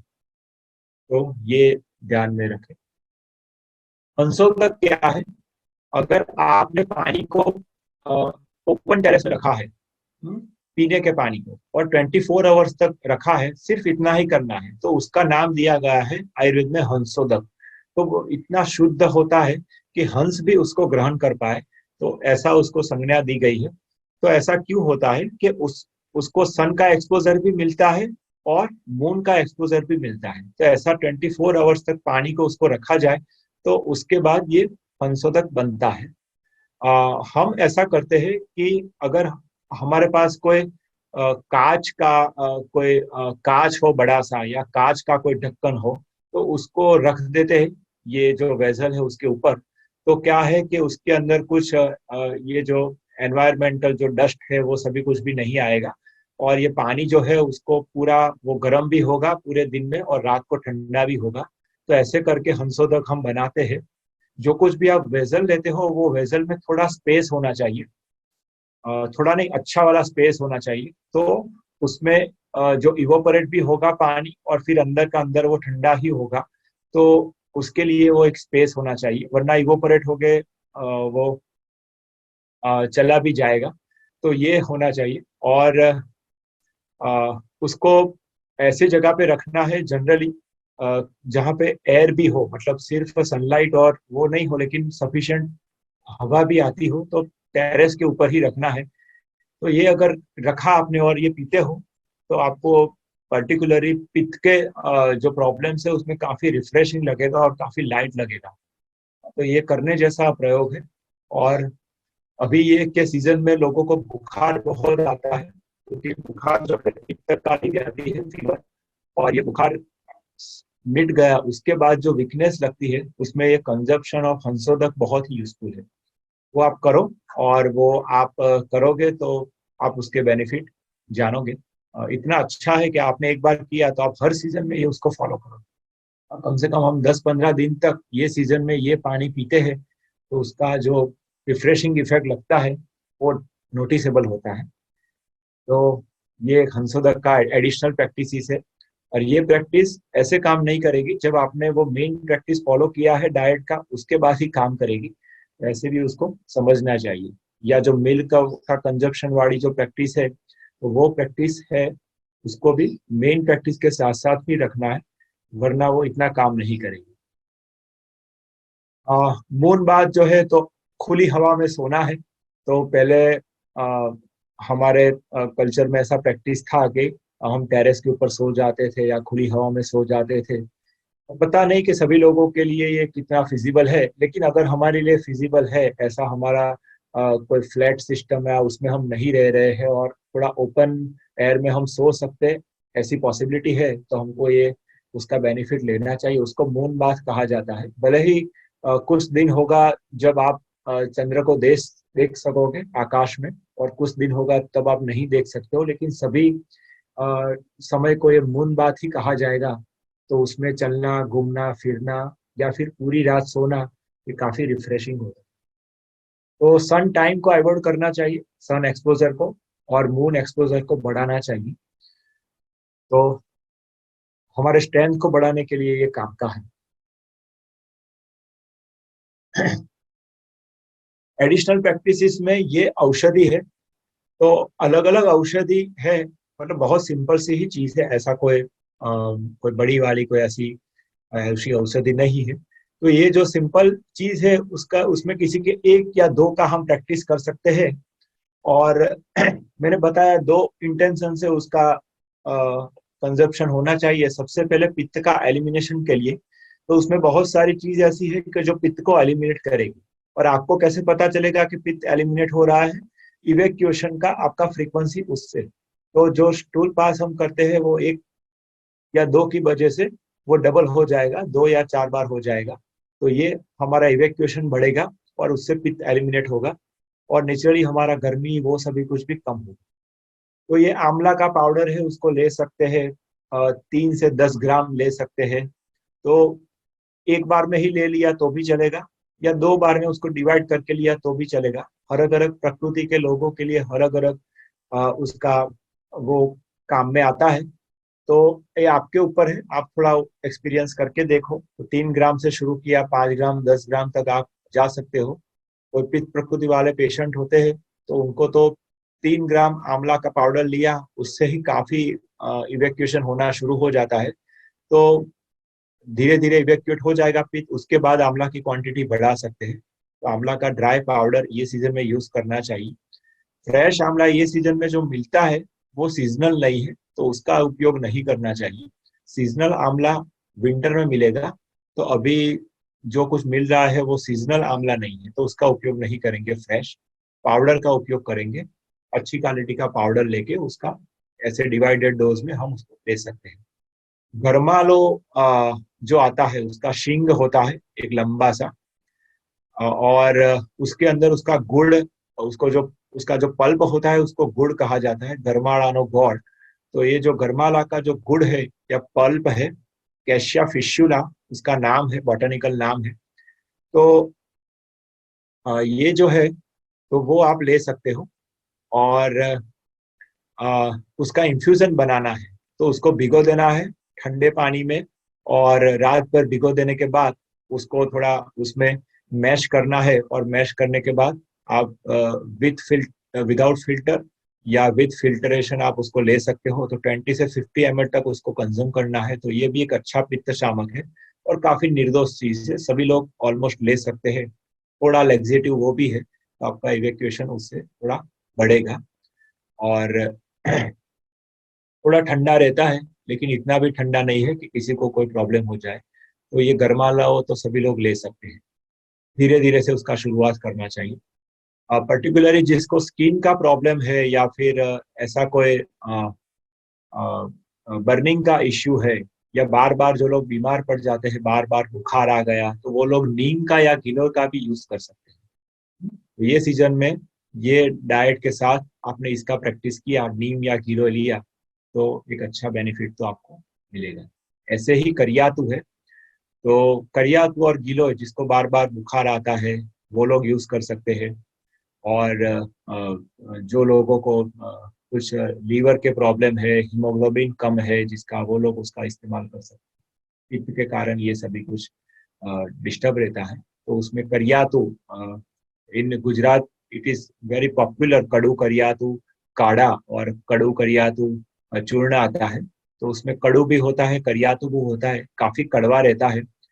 और ये आपको नहीं मिल रहा तो सिंपल आप जो कुछ भी हर्ब्स सेल करते हैं वो स्टोर में जाइए, और वहां पे आपको करियातू चूर्ण या करियातू पाउडर ऐसा मिल जाएगा। कुछ कंपनी का भी आता है, वो पैक होता है, तो कोई भी ले सकते हैं, रिलायबल। और जो करियातू है उसका 3 से 10 ग्राम आप सेवन कर सकते हो। तो उसके और भी बेनिफिट है, और उसको बिटर टॉनिक कहा गया है। तो ये लीवर को थोड़ा सिक्रिएट करके आपका डाइजेशन मेटाबॉलिज्म भी करेक्ट करेगा, और एक्स्ट्रा जो पुराना पित्त है वो लीवर सिक्रेशन बढ़ने के कारण वो एलिमिनेट हो जाएगा, इवेक्यूएट हो जाएगा। ये करियातू भी ले सकते हैं। तो ये तीन जो है, नीम, गिलोय और करियातू, पर्टिकुलरली मैं ये समझता हूँ कोई ना कोई पित्त के रोगी है उसके लिए है। और काफी जनरलाइज मैंने यहाँ पे लिखा है, तो कोई भी रोगी, एसिडिटी से लेके, स्किन से लेके, कोई भी बर्निंग सेंसेशन से लेके, या फिर हेडेक वाले कोई भी रोगी जो है, जो उसका धीरे धीरे सेवन इसमें से तीनों का या सिर्फ एक का या दो का या जो कुछ भी मिले, जैसा सूट हो, जैसा आपका कोई पास्ट एक्सपीरियंस हो, उसके बेस से ये ले सकते। बहुत कंफ्यूजन होता है तो उसको छोड़ दें, या फिर शुरू करना है तो सिर्फ 2 ग्राम 3 ग्राम से शुरू करें, ऐसा भी कर सकते। आंवला और गरमालो तो काफी औषधि ही नहीं है, तो वो तो सभी लोग ले सकते। खस, आ, आप में से कुछ लोगों को पता होगा, पहले जो कूलर आते थे उसमें जो हम उसका पट्टी बनाते थे, वो खस का पट्टी बनाते थे। वो काफी कूलिंग होता है, उसका जो ऑयल होता है उसके अंदर वो काफी कूलिंग एंड रिफ्रेशिंग होता है, तो इसीलिए उसका पट्टी कूलर में, एयर कूलर में लगाया जाता है। तो वो आप ला सकते हो, क्रूड फॉर्म में ला सकते हो, और उसका पानी बनाना है। जैसे गरमालो का पानी है, ऐसे खस का पानी बना सकते हो। और वो पानी आप अगर ठंडे मटके में रखते हो, पूरे दिन भर पीना है, या फिर उसका अगर आपने घर पे ही शरबत बना दिया, उसकी मेथड आपको मिलेगी। तो ये खस जो है वो एक अच्छी तरह से हम ले सकते हैं उसको। और आ, ये खस का पानी है वो और चीज़ों में डाल भी सकते हैं, ऐसा कहा है। तो वो आप उसका उपयोग कर सकते हैं। पर्टिकुलरली जिसको स्वेटिंग ज़्यादा हो उस उन लोगों को खस का जो शरबत है वो काफ़ी उपयोगी रहेगा। भूनिम्ब जो चूर्ण है वो चूर्ण या फिर सुदर्शन बटी, कुछ भी पता नहीं चलता है क्या औषधि कैसे ले कहाँ से प्रोक्योर करे, तो अच्छी क्वालिटी की सुदर्शन बटी आपने ले लिया तो 1 से 3 टैबलेट पर डे, तो एक एक टैबलेट दिन में 2 बार ले लिया, या सुबह में 2 टैबलेट, रात को 1 टैबलेट ले लिया, तो ये मेंटेनेंस डोज है तो अच्छा रहेगा, पित्त का शमन होगा। तो ये 4 हफ्ते तक, कम से कम 28 डेज तक तो ये कर सकते हैं शरद ऋतु में। एक अच्छी प्रैक्टिस है। और भूनिम्ब चूर्ण भी करियातो चूर्ण जैसा ही है, हिबिटो प्रोटेक्टिव है। तो जो आपको मिले, इजीली मिले, जेन्युइन मिले, वो आप उपयोग कर सकते हैं। और भी बहुत सारी चीज है। तो कि अगर आपके ध्यान में कोई चीज है और आपको अगर हम अ, आप पूछना चाहें तो पूछ के हम अभी डिस्कशन कर सकते हैं। तो वो क्वेश्चन आंसर नहीं देंगे। थोड़ा इंडिकेशन कॉन्ट्रा इंडिकेशन के बारे में मुझे बताना था कि ये सभी जो प्रैक्टिसेस है उसमें भी आप 3 लेवल को समझ सकते हो कि जैसे माइल्डली आपने किया, बहुत या मॉडरेटली किया, या फिर बहुत एक्सटेंसिवली ये प्रैक्टिस किया। तो उसके भी 2-3 लेवल आप अपने हिसाब से ही समझ सकते हो कि जैसे रोज एक बार दूध दिया वो अलग बात है, या फिर एवरीडे थोड़ा दूध एक टाइम पे लिया वो अलग बात है। लेकिन उसका एक्सटेंसिव फॉर्म भी हो सकता है कि आपने 10 दिन सिर्फ आप दूध के ऊपर ही रहे या दूध पोहा के ऊपर ही रहे। तो ऐसा एक्सटेंसिव प्रैक्टिसेस भी हो सकती है। तो ये इंडिकेशन कॉन्ट्रा इंडिकेशन को थोड़ा समझना पड़ेगा कि जो लोगों को कफ का प्रकृति है और ये सारे जो मैंने पित्त के सिम्टम्स वो सभी कुछ बताए, वो उसमें से कुछ भी उनको उनसे वो सफर नहीं करते हैं, तो उसका एक्सटेंसिव प्रैक्टिसेस ना करें, क्योंकि वो फिर वो पूरा इन्वर्ट होके उनको ये कफ का प्रॉब्लम या रेस्पिरेटरी प्रॉब्लम, कफिंग, ये सभी कुछ उनको शुरू हो जाता है। खांसी जुकाम या फिर फीवर आना वो सभी कुछ शुरू हो जाता है, इनडाइजेशन भी हो जाता है। तो एकदम कुछ एक्सटेंसिवली ना करें। जिसका आपको पित्त का प्रॉब्लम हो तो एक्सटेंसिवली कर सकते हैं। लेकिन मेरी सजेशन आपको ये है कि अगर आपने नहीं किया है तो अभी ये माइल्ड या मॉडरेट प्रैक्टिस से ही शुरुआत करें, जैसा मैंने बताया है। आपको कॉन्फिडेंस आ जाए बाद में। ये क्या है कि ऑन गोइंग प्रोसेस है, तो हर साल आप शरद ऋतु में प्रैक्टिस करते जाओगे तो हर साल आपका जो टेंडेंसी है towards your pitta condition and pitta elements, तो वो टेंडेंसी धीरे धीरे धीरे कम होता जाएगा। तो ये ऐसा नहीं है कि अभी सभी कुछ कर लेना है तो उसके बाद उसको एक्सटेंसिवली करना शुरू करें। मैंने कुछ ऐसे मेरे दोस्तों में, मेरे पेशेंट्स में ऐसा प्रैक्टिस करवाया है कि जिस लोगों को एलर्जी, ये सभी कुछ स्किन का प्रॉब्लम ये होता है, तो वो 2-3-4 साल से हर शरद ऋतु में ये प्रैक्टिस करते हैं। तो day by day every year उनका इंटेंसिटी कम होता जाता है। तो वो लोग कर सकते हैं। फिर वो लोग 20-20 दिन दूध या दूध पोहा के ऊपर रहते हैं और अपने डाइजेशन का ख्याल रखते हैं और एवरीडे इवैक्यूएट अच्छी तरह से करते हैं। तो ये वो लोग करते हैं। तो कॉन्ट्रा इंडिकेशन मतलब कफ प्रकृति, आपका कुछ भी पित्त का एलिमेंट्स नहीं है, वो कॉन्ट्रा इंडिकेशन है। और कुछ ऐसे रोग है, आपको बहुत ज्यादा इंडाइजेशन है, आप ये मिल्क प्रोडक्ट डाइजेस्ट ही नहीं कर पाते या मिल्क इंटॉलरेंस है, तो वो सभी लोगों का थोड़ा एक्सपर्ट सजेशन लेके फिर ये शुरू करना चाहिए। और जिसको डाइजेशन इतना अपसेट है, मतलब कोई ना कोई क्लिनिकल प्रॉब्लम है, आईबीएस है या फिर कुछ ऐसे लीवर के इश्यूज है या फिर कुछ ब्लीडिंग अल्सर्स है, तो उन लोगों को भी एक बार सजेशन ले लेना चाहिए अपने डॉक्टर से। क्योंकि ये इवैक्यूएशन होगा तो थोड़ा डाइजेशन अपसेट होता है अगर उसको ध्यान में ना रखा जाए तो, या फिर ब्लीडिंग बढ़ सकता है। तो शुरुआत के टाइम में बढ़ेगा, बाद में कम होगा, लेकिन आपको एक्सपर्ट में ये सब कुछ करना चाहिए। या ऐसा कर सकते हो कि कुछ क्लिनिकल कंडीशन है तो वो जो औषधि वाला पार्ट है उसको छोड़ दे, सिर्फ खाने पीने में चेंज करें, और खाना पीना आपके कंडीशन से सूट होता है तो वहां से शुरुआत करें। तो ऐसा कर सकते हैं। तो ये इंडिकेशन कॉन्ट्रा इंडिकेशन में थोड़ा ध्यान से समझ लें। जिसका वजन ज्यादा हो ऑलरेडी, तो फिर उन लोगों को जो खाने वाली जो पार्ट है, मतलब जो मिल्क और दूध वाली पार्ट नहीं है, लेकिन जो खाने पीने में जो करने का पार्ट है, और जैसे कड़वा खाना है या ये सब कुछ करना है, तो वो जो पार्ट है उसको आप करो तो आपके लिए वो ज्यादा सुटेबल रहेगा। तो ये जो लोग सच में ओबेस है वो लोगों को वो कर सकते हैं। क्योंकि वो लोगों का अभी भूख है या उनका जो, जिसको हम मात्रा कहते हैं, कि जो माइंडफुल ईटिंग वाला जो पार्ट है, वो लोग अगर शायद नहीं कर पाते, तो उन लोगों को अगर बोला जाए कि आपको खीर ही खानी है, दूध पोहा ही खाना है, तो वो लोग वो उनको कंट्रोल नहीं होगा और वो ओवर ईटिंग कर ही लेंगे। तो उससे अच्छा है कि वो लोग करेले का सब्जी खाए, तो हफ्ते में 3 बार करेले का सब्जी ये सीजन में खा सकते हैं, तो वो एक अच्छी प्रैक्टिस है। तो इससे भी इवेक्यूएशन भी होगा अच्छी तरह से, क्योंकि वो थोड़ा लेक्सेटिव होता है करेले की सब्जी, और पित्त भी शमन होगा और कड़वा रस जाएगा तो लीवर को सभी को ठीक करेगा।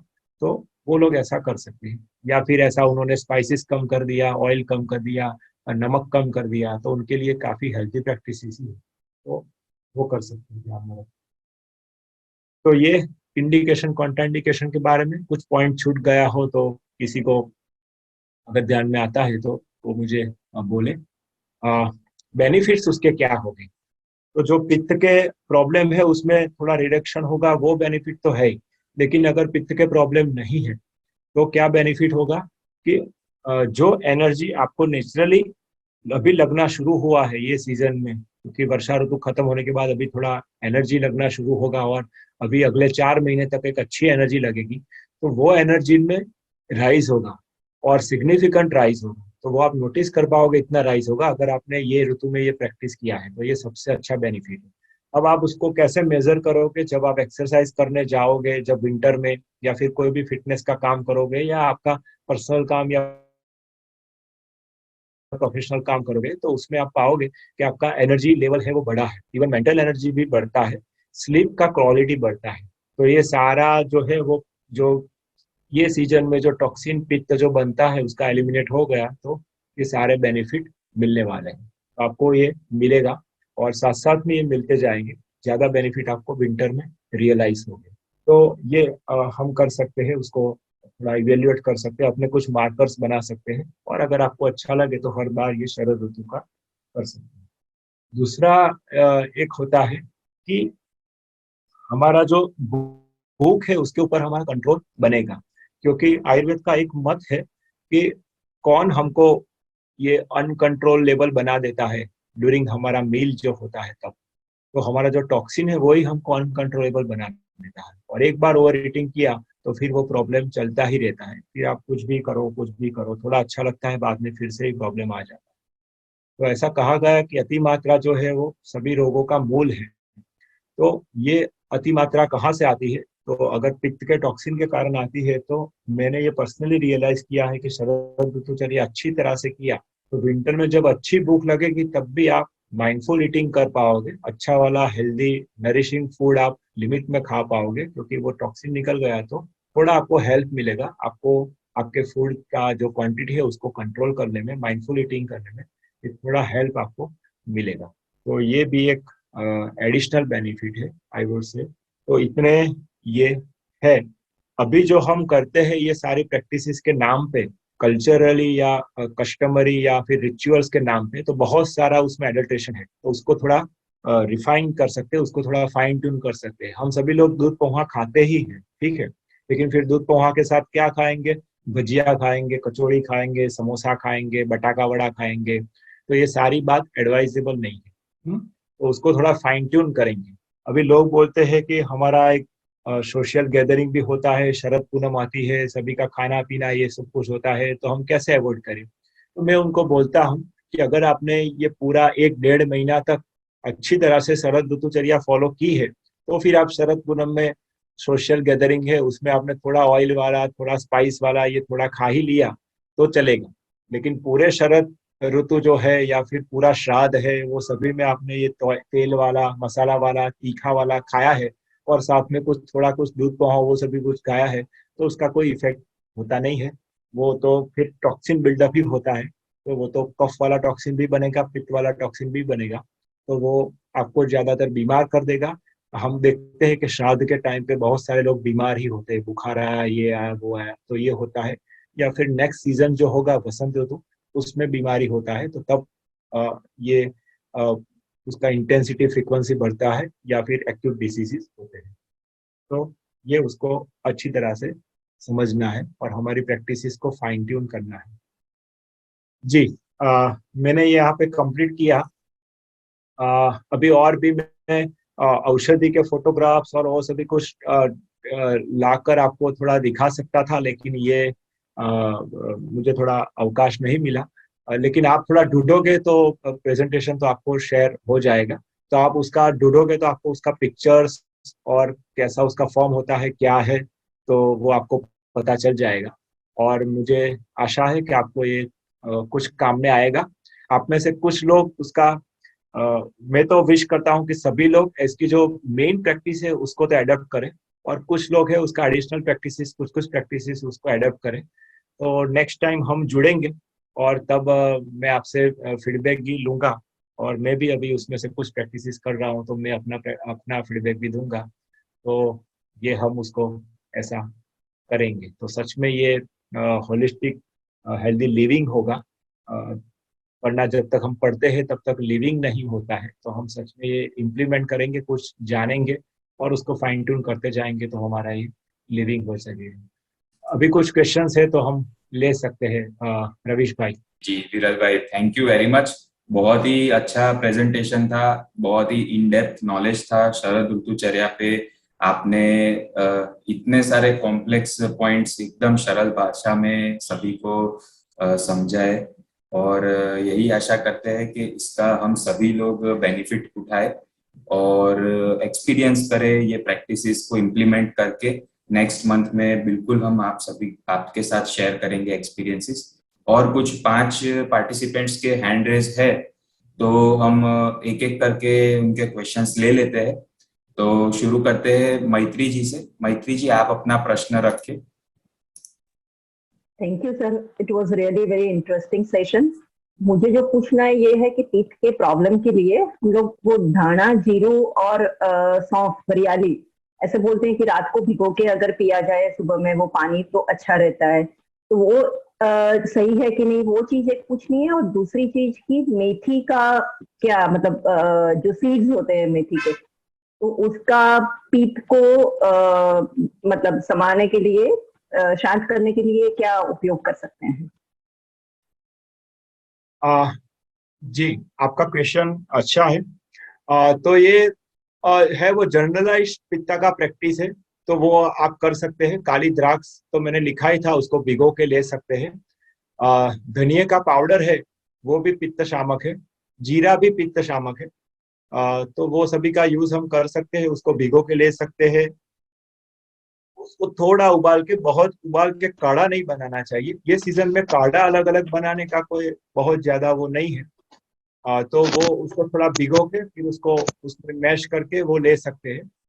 और पर्टिकुलरली जो मेथी है, वो मेथी का आप ऐसे कड़वा है टेस्ट, लेकिन वो थोड़ा हॉट पोटेंसी का है, तो मेथी एडवाइजेबल नहीं है। तो आप मेथी ले ही रहे हो तो ये सीजन में उसको कम करना चाहिए। नहीं ले रहे हो तो ये सीजन में शुरू नहीं करना चाहिए। और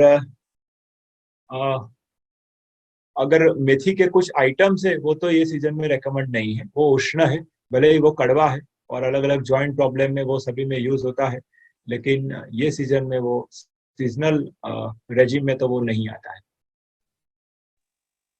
thank you sir. Archana ji, आप अपना प्रश्न रखें।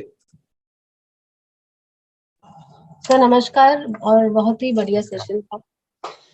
मुझे एक्चुअली पूछना था ये सर कि ये बाय एंड लार्ज पित्त प्रकृति लोगों के लिए प्रिडोमिनेंट होता है, करेक्ट सर, इस सीजन में?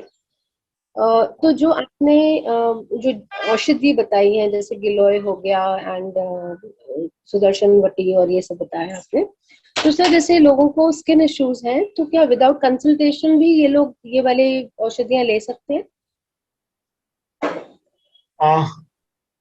ज्यादातर ले ही सकते हैं जी। ऐसी कोई कंडीशन नहीं है कि जिसमें ये औषधि और पित्त की सीजन में और ये डोज में कॉन्ट्राइंडिकेटेड होगा। फिर भी मैं सजेस्ट ऐसा करूंगा कि उनको कम डोज से शुरू करना चाहिए। जी सर। और वो लोगों के पास इतना नॉलेज है और वो कॉन्फिडेंट है कि हाँ मेरा पित्त का ही प्रकृति है और ये गर्म और ये खट्टी या ये नमक वाली चीजों से, स्पाइसी चीजों से मुझे प्रॉब्लम होता है। उन लोगों को इतना नॉलेज और एक्सपीरियंस है और उन लोगों को ये पित्त शामक चीजें से अच्छा लगता है। तो वो जो मैंने ये औषधि का लिस्ट लिया है उससे धीरे धीरे लेना शुरू करें और ये डाइट और ये ध्यान रखें तो डेफिनेटली उनके प्रॉब्लम में रिडक्शन तो होगा। और ठीक है सर। शायद कुछ अप्स एंड डाउन्स होता है तो फिर एक बार एक्सपर्ट का गाइडेंस ले लेना चाहिए। लेकिन मैं मानता हूं कि ऐसा नहीं होगा। Right sir. जैसे इस वक्त बहुत ज्यादा बुखार और हिडन बुखार जो लोगों को अनडिटेक्टेड भी हो जाते हैं, तो गिलोय आंवला तो खैर आई थिंक 12 महीने ही औषधिक हो जाता है, राइट सर। और एक चीज है, जैसे अभी आंवला नॉर्मल रूप में नहीं आता है, मतलब ग्रीन फॉर्म में नहीं आता है, और जो सूखा मिलता है वो क्वेश्चनेबल ही होता है कि कितना प्योर है कितना इम्प्योर है। तो कोई ऐसी जगह है जहाँ से हम ये ले सकते हैं, कोई ऐसे लिंक्स आपके रेफरेंसेस से हैं? और क्या ये लिस्ट जो आपने औषधियों की दी है, क्या वो ग्रुप पे शेयर हो जाएंगी? हाँ बिल्कुल, वो आपको मटेरियल शेयर हो जाएगा। पर आप थोड़ा खोजबीन करें तो आपको पता चल जाएगा क्या जेन्युइन कहाँ पे कैसे मिलता है। जो लोग ये सभी कुछ यूज करते हैं और उसके एक्सपर्ट है वो आपको बताएंगे। हमारे सेंटर में ही एक स्टोर है, उसमें से भी आंवला, तो आई थिंक ये सभी कुछ रविश भाई आंवला तो मिल जाएगा वहां से, राइट? जी जी जी वीरेन और भाई। हाँ, और और थोड़ा खोजबीन करने से मिल जाएगा। और वो आंवला जो मिलता है वो अ, अगर आप घर पे आंवला का पाउडर बनाओ उतना अच्छा तो शायद नहीं होगा कोई भी जगह के ऊपर, लेकिन मिल जाता है। एक आप ले सकते उसको, ऐसा तो नहीं है। अ, एक एक्सेप्टेबल उसका क्वालिटी तो रहेगा। और दूसरी जो बात आपने बताई, और उसमें ऐसा समझना चाहिए कि बुखार जो आता है पर्टिकुलरली, तो बुखार है या फिर एक डायरिया हो गया या फिर ऐसा कुछ, ऐसा डायरिया वॉमिटिंग हो गया या ऐसा कुछ भी बहुत एक्यूट स्किन का प्रॉब्लम हो गया, तो जो एक्यूट प्रॉब्लम है उसके लिए तो फिर आपको थोड़ा एक्सपर्ट का केयर चाहिए। फिर उसमें आप ये सभी कुछ करते ही रहो तो वो अच्छी बात नहीं है। तो अगर किसी को बुखार आ गया तो बुखार का सबसे अच्छा ट्रीटमेंट फास्टिंग है। तो वो आपको एक्सपर्ट के गाइडेंस के अनुसार करना पड़ेगा। जी। मतलब जो है होलिस्टिक प्रैक्टिस इसमें, उसका मॉडर्न केयर थोड़ा अलग है, तो वो तो आपको केयर करना पड़ेगा। अगर आप यही बुखार है और ये दूध लेते रहो, खीर खाते रहो, तो ये सब कुछ एडवाइजेबल नहीं। तो एक्यूट प्रॉब्लम हो गया है आपको ये सीजन में, तो पहले उसको होने दो, ठीक होने दो, 7 दिन 10 दिन उसमें जाएंगे, उसके बाद आप ये प्रैक्टिस करो। और ये सीजन में हर बार आपको एक्यूट प्रॉब्लम होते ही है, तो आप ऐसा ख्याल रखो कि ये प्रैक्टिस करोगे जब प्रॉब्लम नहीं हो, तो नेक्स्ट सीजन में आपको एक्यूट प्रॉब्लम का इंटेंसिटी बहुत कम हो जाएगा। ये जी। आपको ध्यान रखना है। जी सर। और सर जो आंवला पाउडर आप कह रहे हैं, तो वो आंवला पाउडर डायरेक्टली खाया जाता है या उसको पानी में भिगो के कुछ करें हम लोग? वो जैसे आपको सूट हो, कुछ खास फर्क नहीं पड़ता है। आप उसको डिसॉल्व करके ले लो या फिर डायरेक्ट ले लो या हनी मिक्स करके ले लो, तो उसमें कुछ ज्यादा फर्क नहीं पड़ता। आंवला के लिए तो आप ले सकते हो। आंवला को दूध के साथ मिक्स नहीं करना चाहिए, खट्टाई वाला होता है, तो ये जी। थोड़ा ध्यान रखने की चीज है। लेकिन कोई भी औषधि को कोई भी फूड के साथ मिक्स नहीं करना चाहिए, वो पानी के साथ या सिंपली हनी के साथ और डायरेक्ट या इंफ्यूजन बना के उसको ले लेना चाहिए। जी sir. Thank you so much sir, बहुत ही जी इंफॉर्मेटिव सेशन था। थैंक यू जी। सुखिल भाई। मैं एक बात जोड़ दूं, बहुत ही इम्पोर्टेंट और रिलेवेंट है कि बहुत सारे लोगों की ये प्रैक्टिस होती है और वो लोग ऐसा समझते हैं कि ये कर दिया वॉमिटिंग तो मेरा पित्त निकल गया। तो वो पित्त नहीं है, वो नॉर्मल सिक्रेशन है, वो कोई टॉक्सिन नहीं है। ऐसा हो भी सकता है। तो जो नॉर्मल सिक्रेशन है पेट का, जब वो ऊपर आएगा तो बर्निंग भी करेगा ही, क्योंकि वो एसिडिक होता है और उसका कलर भी ऐसा होता है। ठीक है, तो कुछ लोगों को ये हैबिट हो जाती है कि हर रोज सुबह में ये कुंजल क्रिया कहते हैं जिसको योग में, तो वो कुंजल क्रिया योग के लिए बताई गई है। और जो लोग ये प्रैक्टिस करते हैं वो लोग भी बताते हैं कि रोज ये क्रिया करने वाली नहीं है। आयुर्वेद तो उसको सीधा ना बोलता है कि ऐसे स्टिमुलेट नहीं करना चाहिए। आप कोई भी अननेचुरल ऐसा अर्जी से उसको स्टिमुलेट नहीं कर सकते। इवन नेचुरल अर्जीज को भी स्टिमुलेट नहीं करना चाहिए। तो आप ऐसा छींक खाते हो अगर नहीं आती है फिर भी, या खांसी खाते हो, तो वो ऐसा अननेचुरल चीज है। ऐसा ही वॉमिटिंग करना वो भी काफी अननेचुरल है। अगर वो नेचुरली होता है तो उसको अलाउ करो, वरना उसको रोज रोज स्टिमुलेट मत करो। आपका पूरा पेट का एसिड्स ऊपर आएगा तो पूरा जो इसोफेगस है, पूरा मुंह है, उसको वो इरिटेट करेगा और उसको डैमेज भी कर सकता है। उसमें अल्सरेशन वो सभी भी हो सकता है। और हमारे जो पेट में जो वेल्वुलर सिस्टम है जिसकी वजह से वो रिटर्न देता है फूड, तो वो भी लूज होता है हमारा मस्कुलेचर, तो उसकी वजह से बार बार वो रिफ्लक्स होना शुरू होता है। तो मैं बहुत लोगों के बताता हूँ, और कभी ये यहाँ पे पित्त की बात हो रही है तो काफी रिलेवेंट है। तो ये लोग बार बार उल्टी करते हैं तो सच में भी अच्छी बात नहीं है। उनको उनका डाइजेशन ठीक करना चाहिए, पित्त ना बने ऐसा करना चाहिए। बहुत ज्यादा पानी से पीने से भी पित्त बनता है, तो वो भी समझना चाहिए। तो वो लोग 2 3 4 ग्लास पानी पियेंगे, वॉमिटिंग करेंगे, वो सच में भी अच्छी बात नहीं है। वो उनका हमेशा वो डिसीजेस होना शुरू हो जाता है। पारुल बहन, आप पूछिए। हाँ नमस्ते सर। ये जो ऋतु संधि जब होती है ना, तो उस टाइम पे थोड़ा क्या बोलते हैं, सर्दी खांसी और हेडेक, थोड़ा सा कभी कभी माइल्ड फीवर। तो ये ऋतु संधि जब होती है तब बहुत ज्यादा होता है ये हमेशा। तो उसको लेके हम लोग क्या, हमारे आहार विहार में, क्योंकि दवाई लेना अच्छा नहीं लगता इस सब के लिए, तो क्या आहार विहार में करे तो ये सब से हम लोग बच सके? जैसे मैंने बताया कि हर ऋतु संधि में अग्नि मंद होता है। हर ऋतु संधि में, शरद ऋतु में भी भले ही पित्त होता है लेकिन अग्नि मंद ही होता है। हाँ, तो ये जो है अग्नि मंद होता है, उसमें आहार आपको लघु लेना पड़ेगा या फिर आपको फास्टिंग करना पड़ेगा। तो 1 2 दिन का फास्टिंग आप कर ही सकते हो, और फास्टिंग करना हो तो कोई एक्सपर्ट के मॉनिटरिंग के साथ करना पड़ेगा। लेकिन ऋतु संधि है, अगर उस आपको बार बार ऋतु संधि में प्रॉब्लम होता है तो फास्टिंग जैसा कुछ भी सही बात नहीं है। तो आप फास्टिंग करो, और फास्टिंग के बाद आपको क्या देना है, या आपको लाइट फूड लेना है तो लाइट फूड में आपको क्या लेना है, तो वो आपके जो डॉक्टर है वो आपको बताएंगे कि आपको कौन से टाइप का टॉक्सिन है। अगर आपको कफ के टाइप का टॉक्सिन है तो आपको कफ वाला जो सूट हो ऐसा फूड आपको देगा और लाइट फूड आपका दिया जाएगा। आपको पित्त वाला टॉक्सिन है तो आपको पित्त का लाइट फूड दिया जाएगा, लेकिन लाइट फूड लेना पड़ेगा या फास्टिंग करना पड़ेगा ऋतु संधि में। तो यही उसका सॉल्यूशन है। तो ये हम जब वर्षा ऋतु होती है तो हम गर्म पानी पीते हैं, ये सौंठ और वो सभी कुछ लेते हैं, तो उससे अच्छा ही लगता है सर्दी जुकाम बुखार में। ठीक है, सौंठ धनिया का काढ़ा लेते हैं। तो पित्त की सीजन में हम पहले फास्टिंग करना है, लाइट डाइट लेना है और कुछ कड़वा खाना है, तो उससे शुरुआत कर सकते हैं। 1 2 दिन 3 दिन सभी कुछ सेटलमेंट हो गया और एक्यूट डिसीज चला गया, हमारा एनर्जी भी बढ़ गया, फिर धीरे धीरे यही शरद ऋतुचर्या फॉलो कर सकते हो।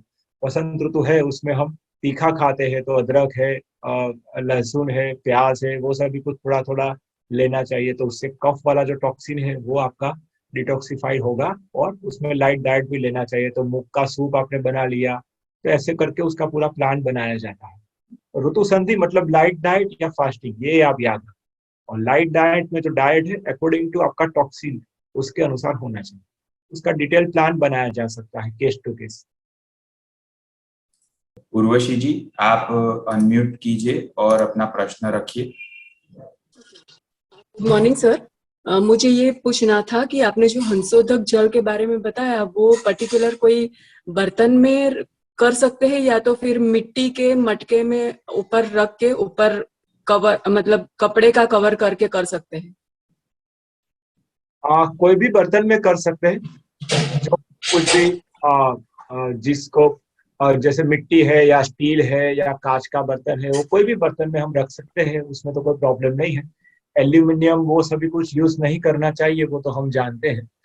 आ, उसको अगर कपड़े से कवर कर दोगे तो इतना एक्सपोजर नहीं मिलता है वो पानी को, सन का या मून का, ऐसा हमने देखा है। तो कपड़े से कवर नहीं करना चाहिए। तो या फिर कपड़ा लेना ही है तो बहुत थीन होना चाहिए, या फिर कोई कांच का ढक्कन हो, या सिंपल कोई बड़ा सा कांच हमारे पास कोई हो, ऐसा कांच का प्लेट ट्रांसपेरेंट, तो उसको उसके ऊपर रख दिया तो भी चलेगा। तो ऐसे करके उसको मैनेज कर सकते हैं।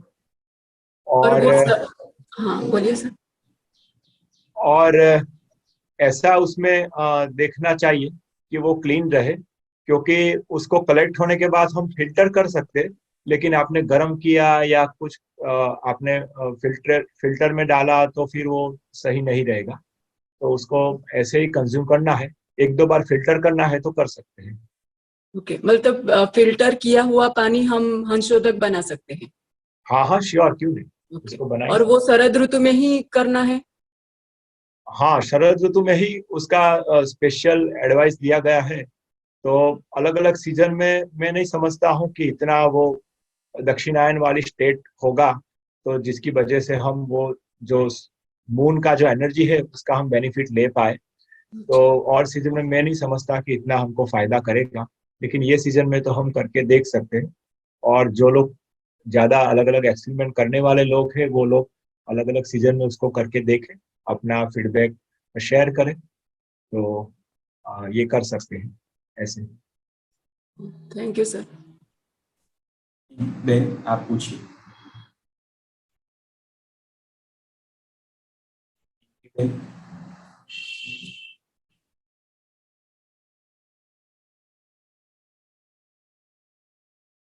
पिंकी बहन आप अपना प्रश्न रखिए। नमस्ते। थैंक यू फॉर, नमस्ते पिंकी बहन। बहुत बढ़िया सेशन था विरल भाई, थैंक यू। विरल भाई, मुझे ये जो पल्सेस और लघु गुरु का कॉन्सेप्ट नहीं समझ में ठीक से क्लैरिटी नहीं आई, because I understand pulses heavy है, सो वो थोड़ा आप क्लैरिफिकेशन दें तो विल हेल्प। हाँ, तो जो कषाय रस वाला जो है, अब मैंने अपना वीडियो ऑफ किया है। जो कषाय रस वाला है वो लघु है, लेकिन उसके लिए भी ही आयुर्वेद में बहुत सारे डिस्कशंस चले हैं। तो ऐसा जनरली समराइज किया गया है कि आप उसको कैसे बनाते हो उसके बेस के ऊपर वो लघु और गुरु रहेगा, ठीक है। और उसको ग्रेन्स के कंपेयर में लघु की कहा गया है, ठीक है। तो जैसे आप जैसे गेहूं है और मूंग है, उसका कंपैरिजन जब आप करते हो तो उसमें मूंग है वो लघु ही रहेगा। अब आप मूंग को कैसे बनाते हो, आपने मूंग की दाल का शीरा बनाया तो वो गुरु हो जाएगा, लेकिन मूंग का पानी बनाया तो लघु हो जाएगा, ठीक है। लेकिन कंपेरेटिवली देखो, कुछ नहीं बनाते फिर भी तो वो जो है वो ग्रेन्स के मुकाबले वो लघु है, ठीक है। तो इसीलिए ही सबसे पहले डिटॉक्सिफिकेशन के बाद दिया जाता है तो मूंग का पानी दिया जाता है।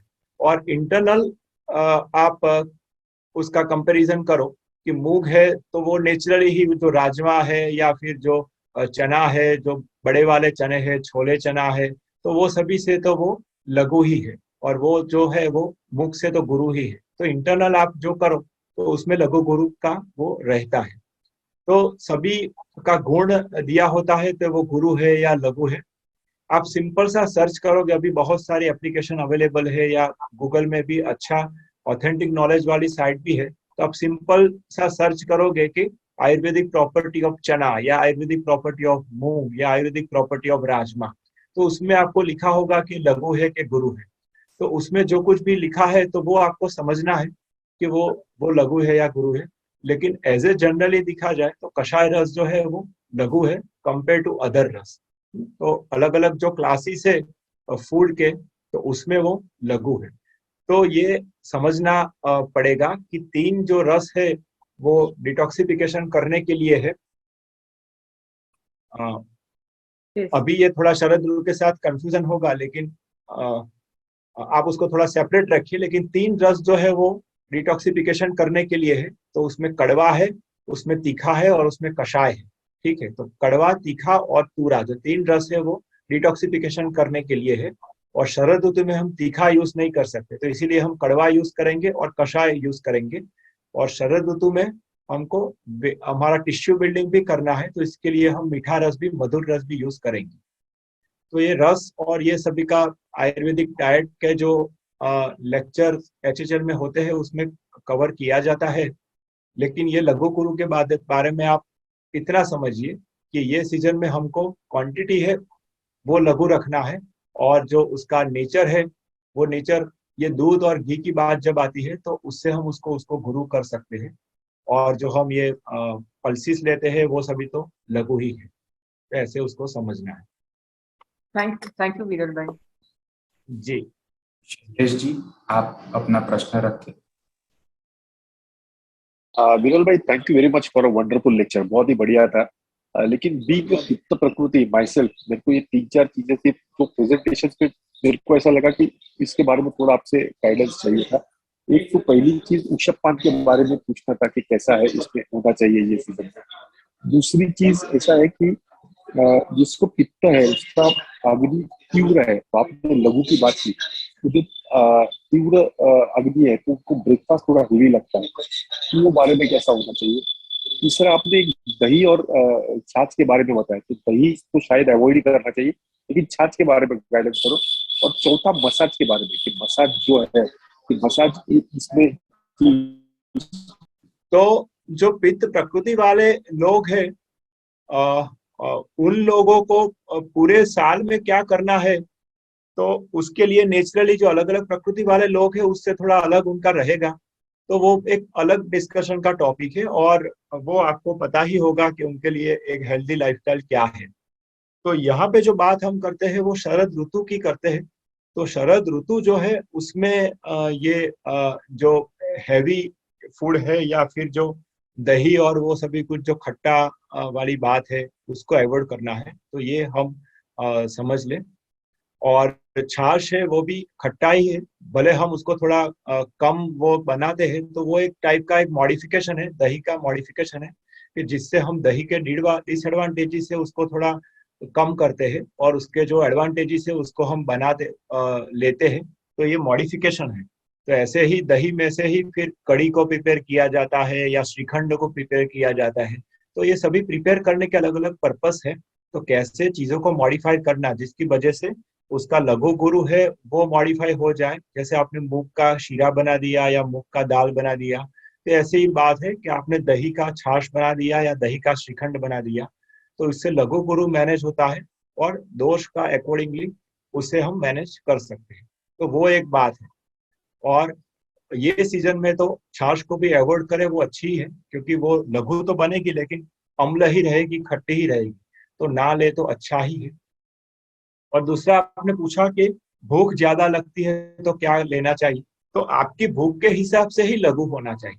ठीक है, मान लो कि कोई पर्सन को बहुत भूख लगती है और दिन में वो 5-7 रोटी खाने वाला पर्सन है, अगर उसको मिल्क डाइट करना है तो एक छोटी कटोरी दूध से उसका काम नहीं चलेगा, तो उनको शायद मैं समझता हूँ कि एक बड़ा ग्लास दूध लेना पड़ेगा।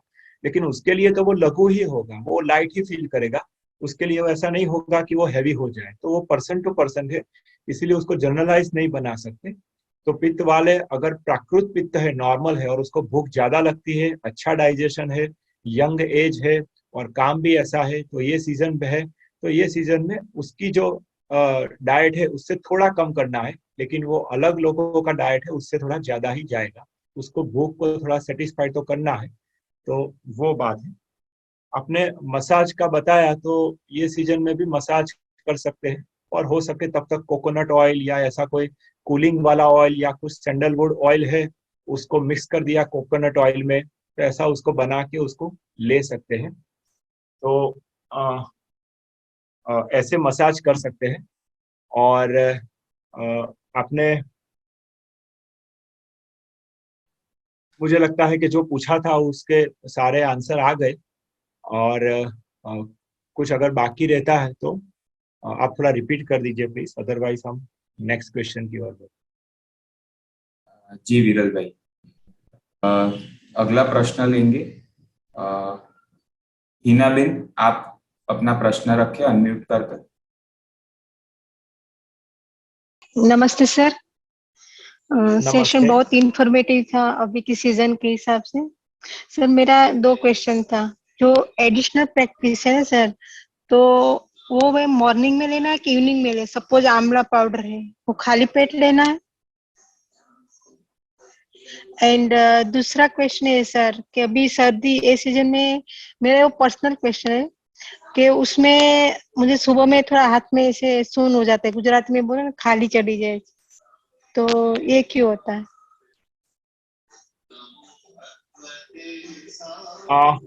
आपका क्वेश्चन इम्पोर्टेंट है कि ये जो औषधि है वो कब लेनी है। तो खाली पेट लेना है जितना हो सके उतना।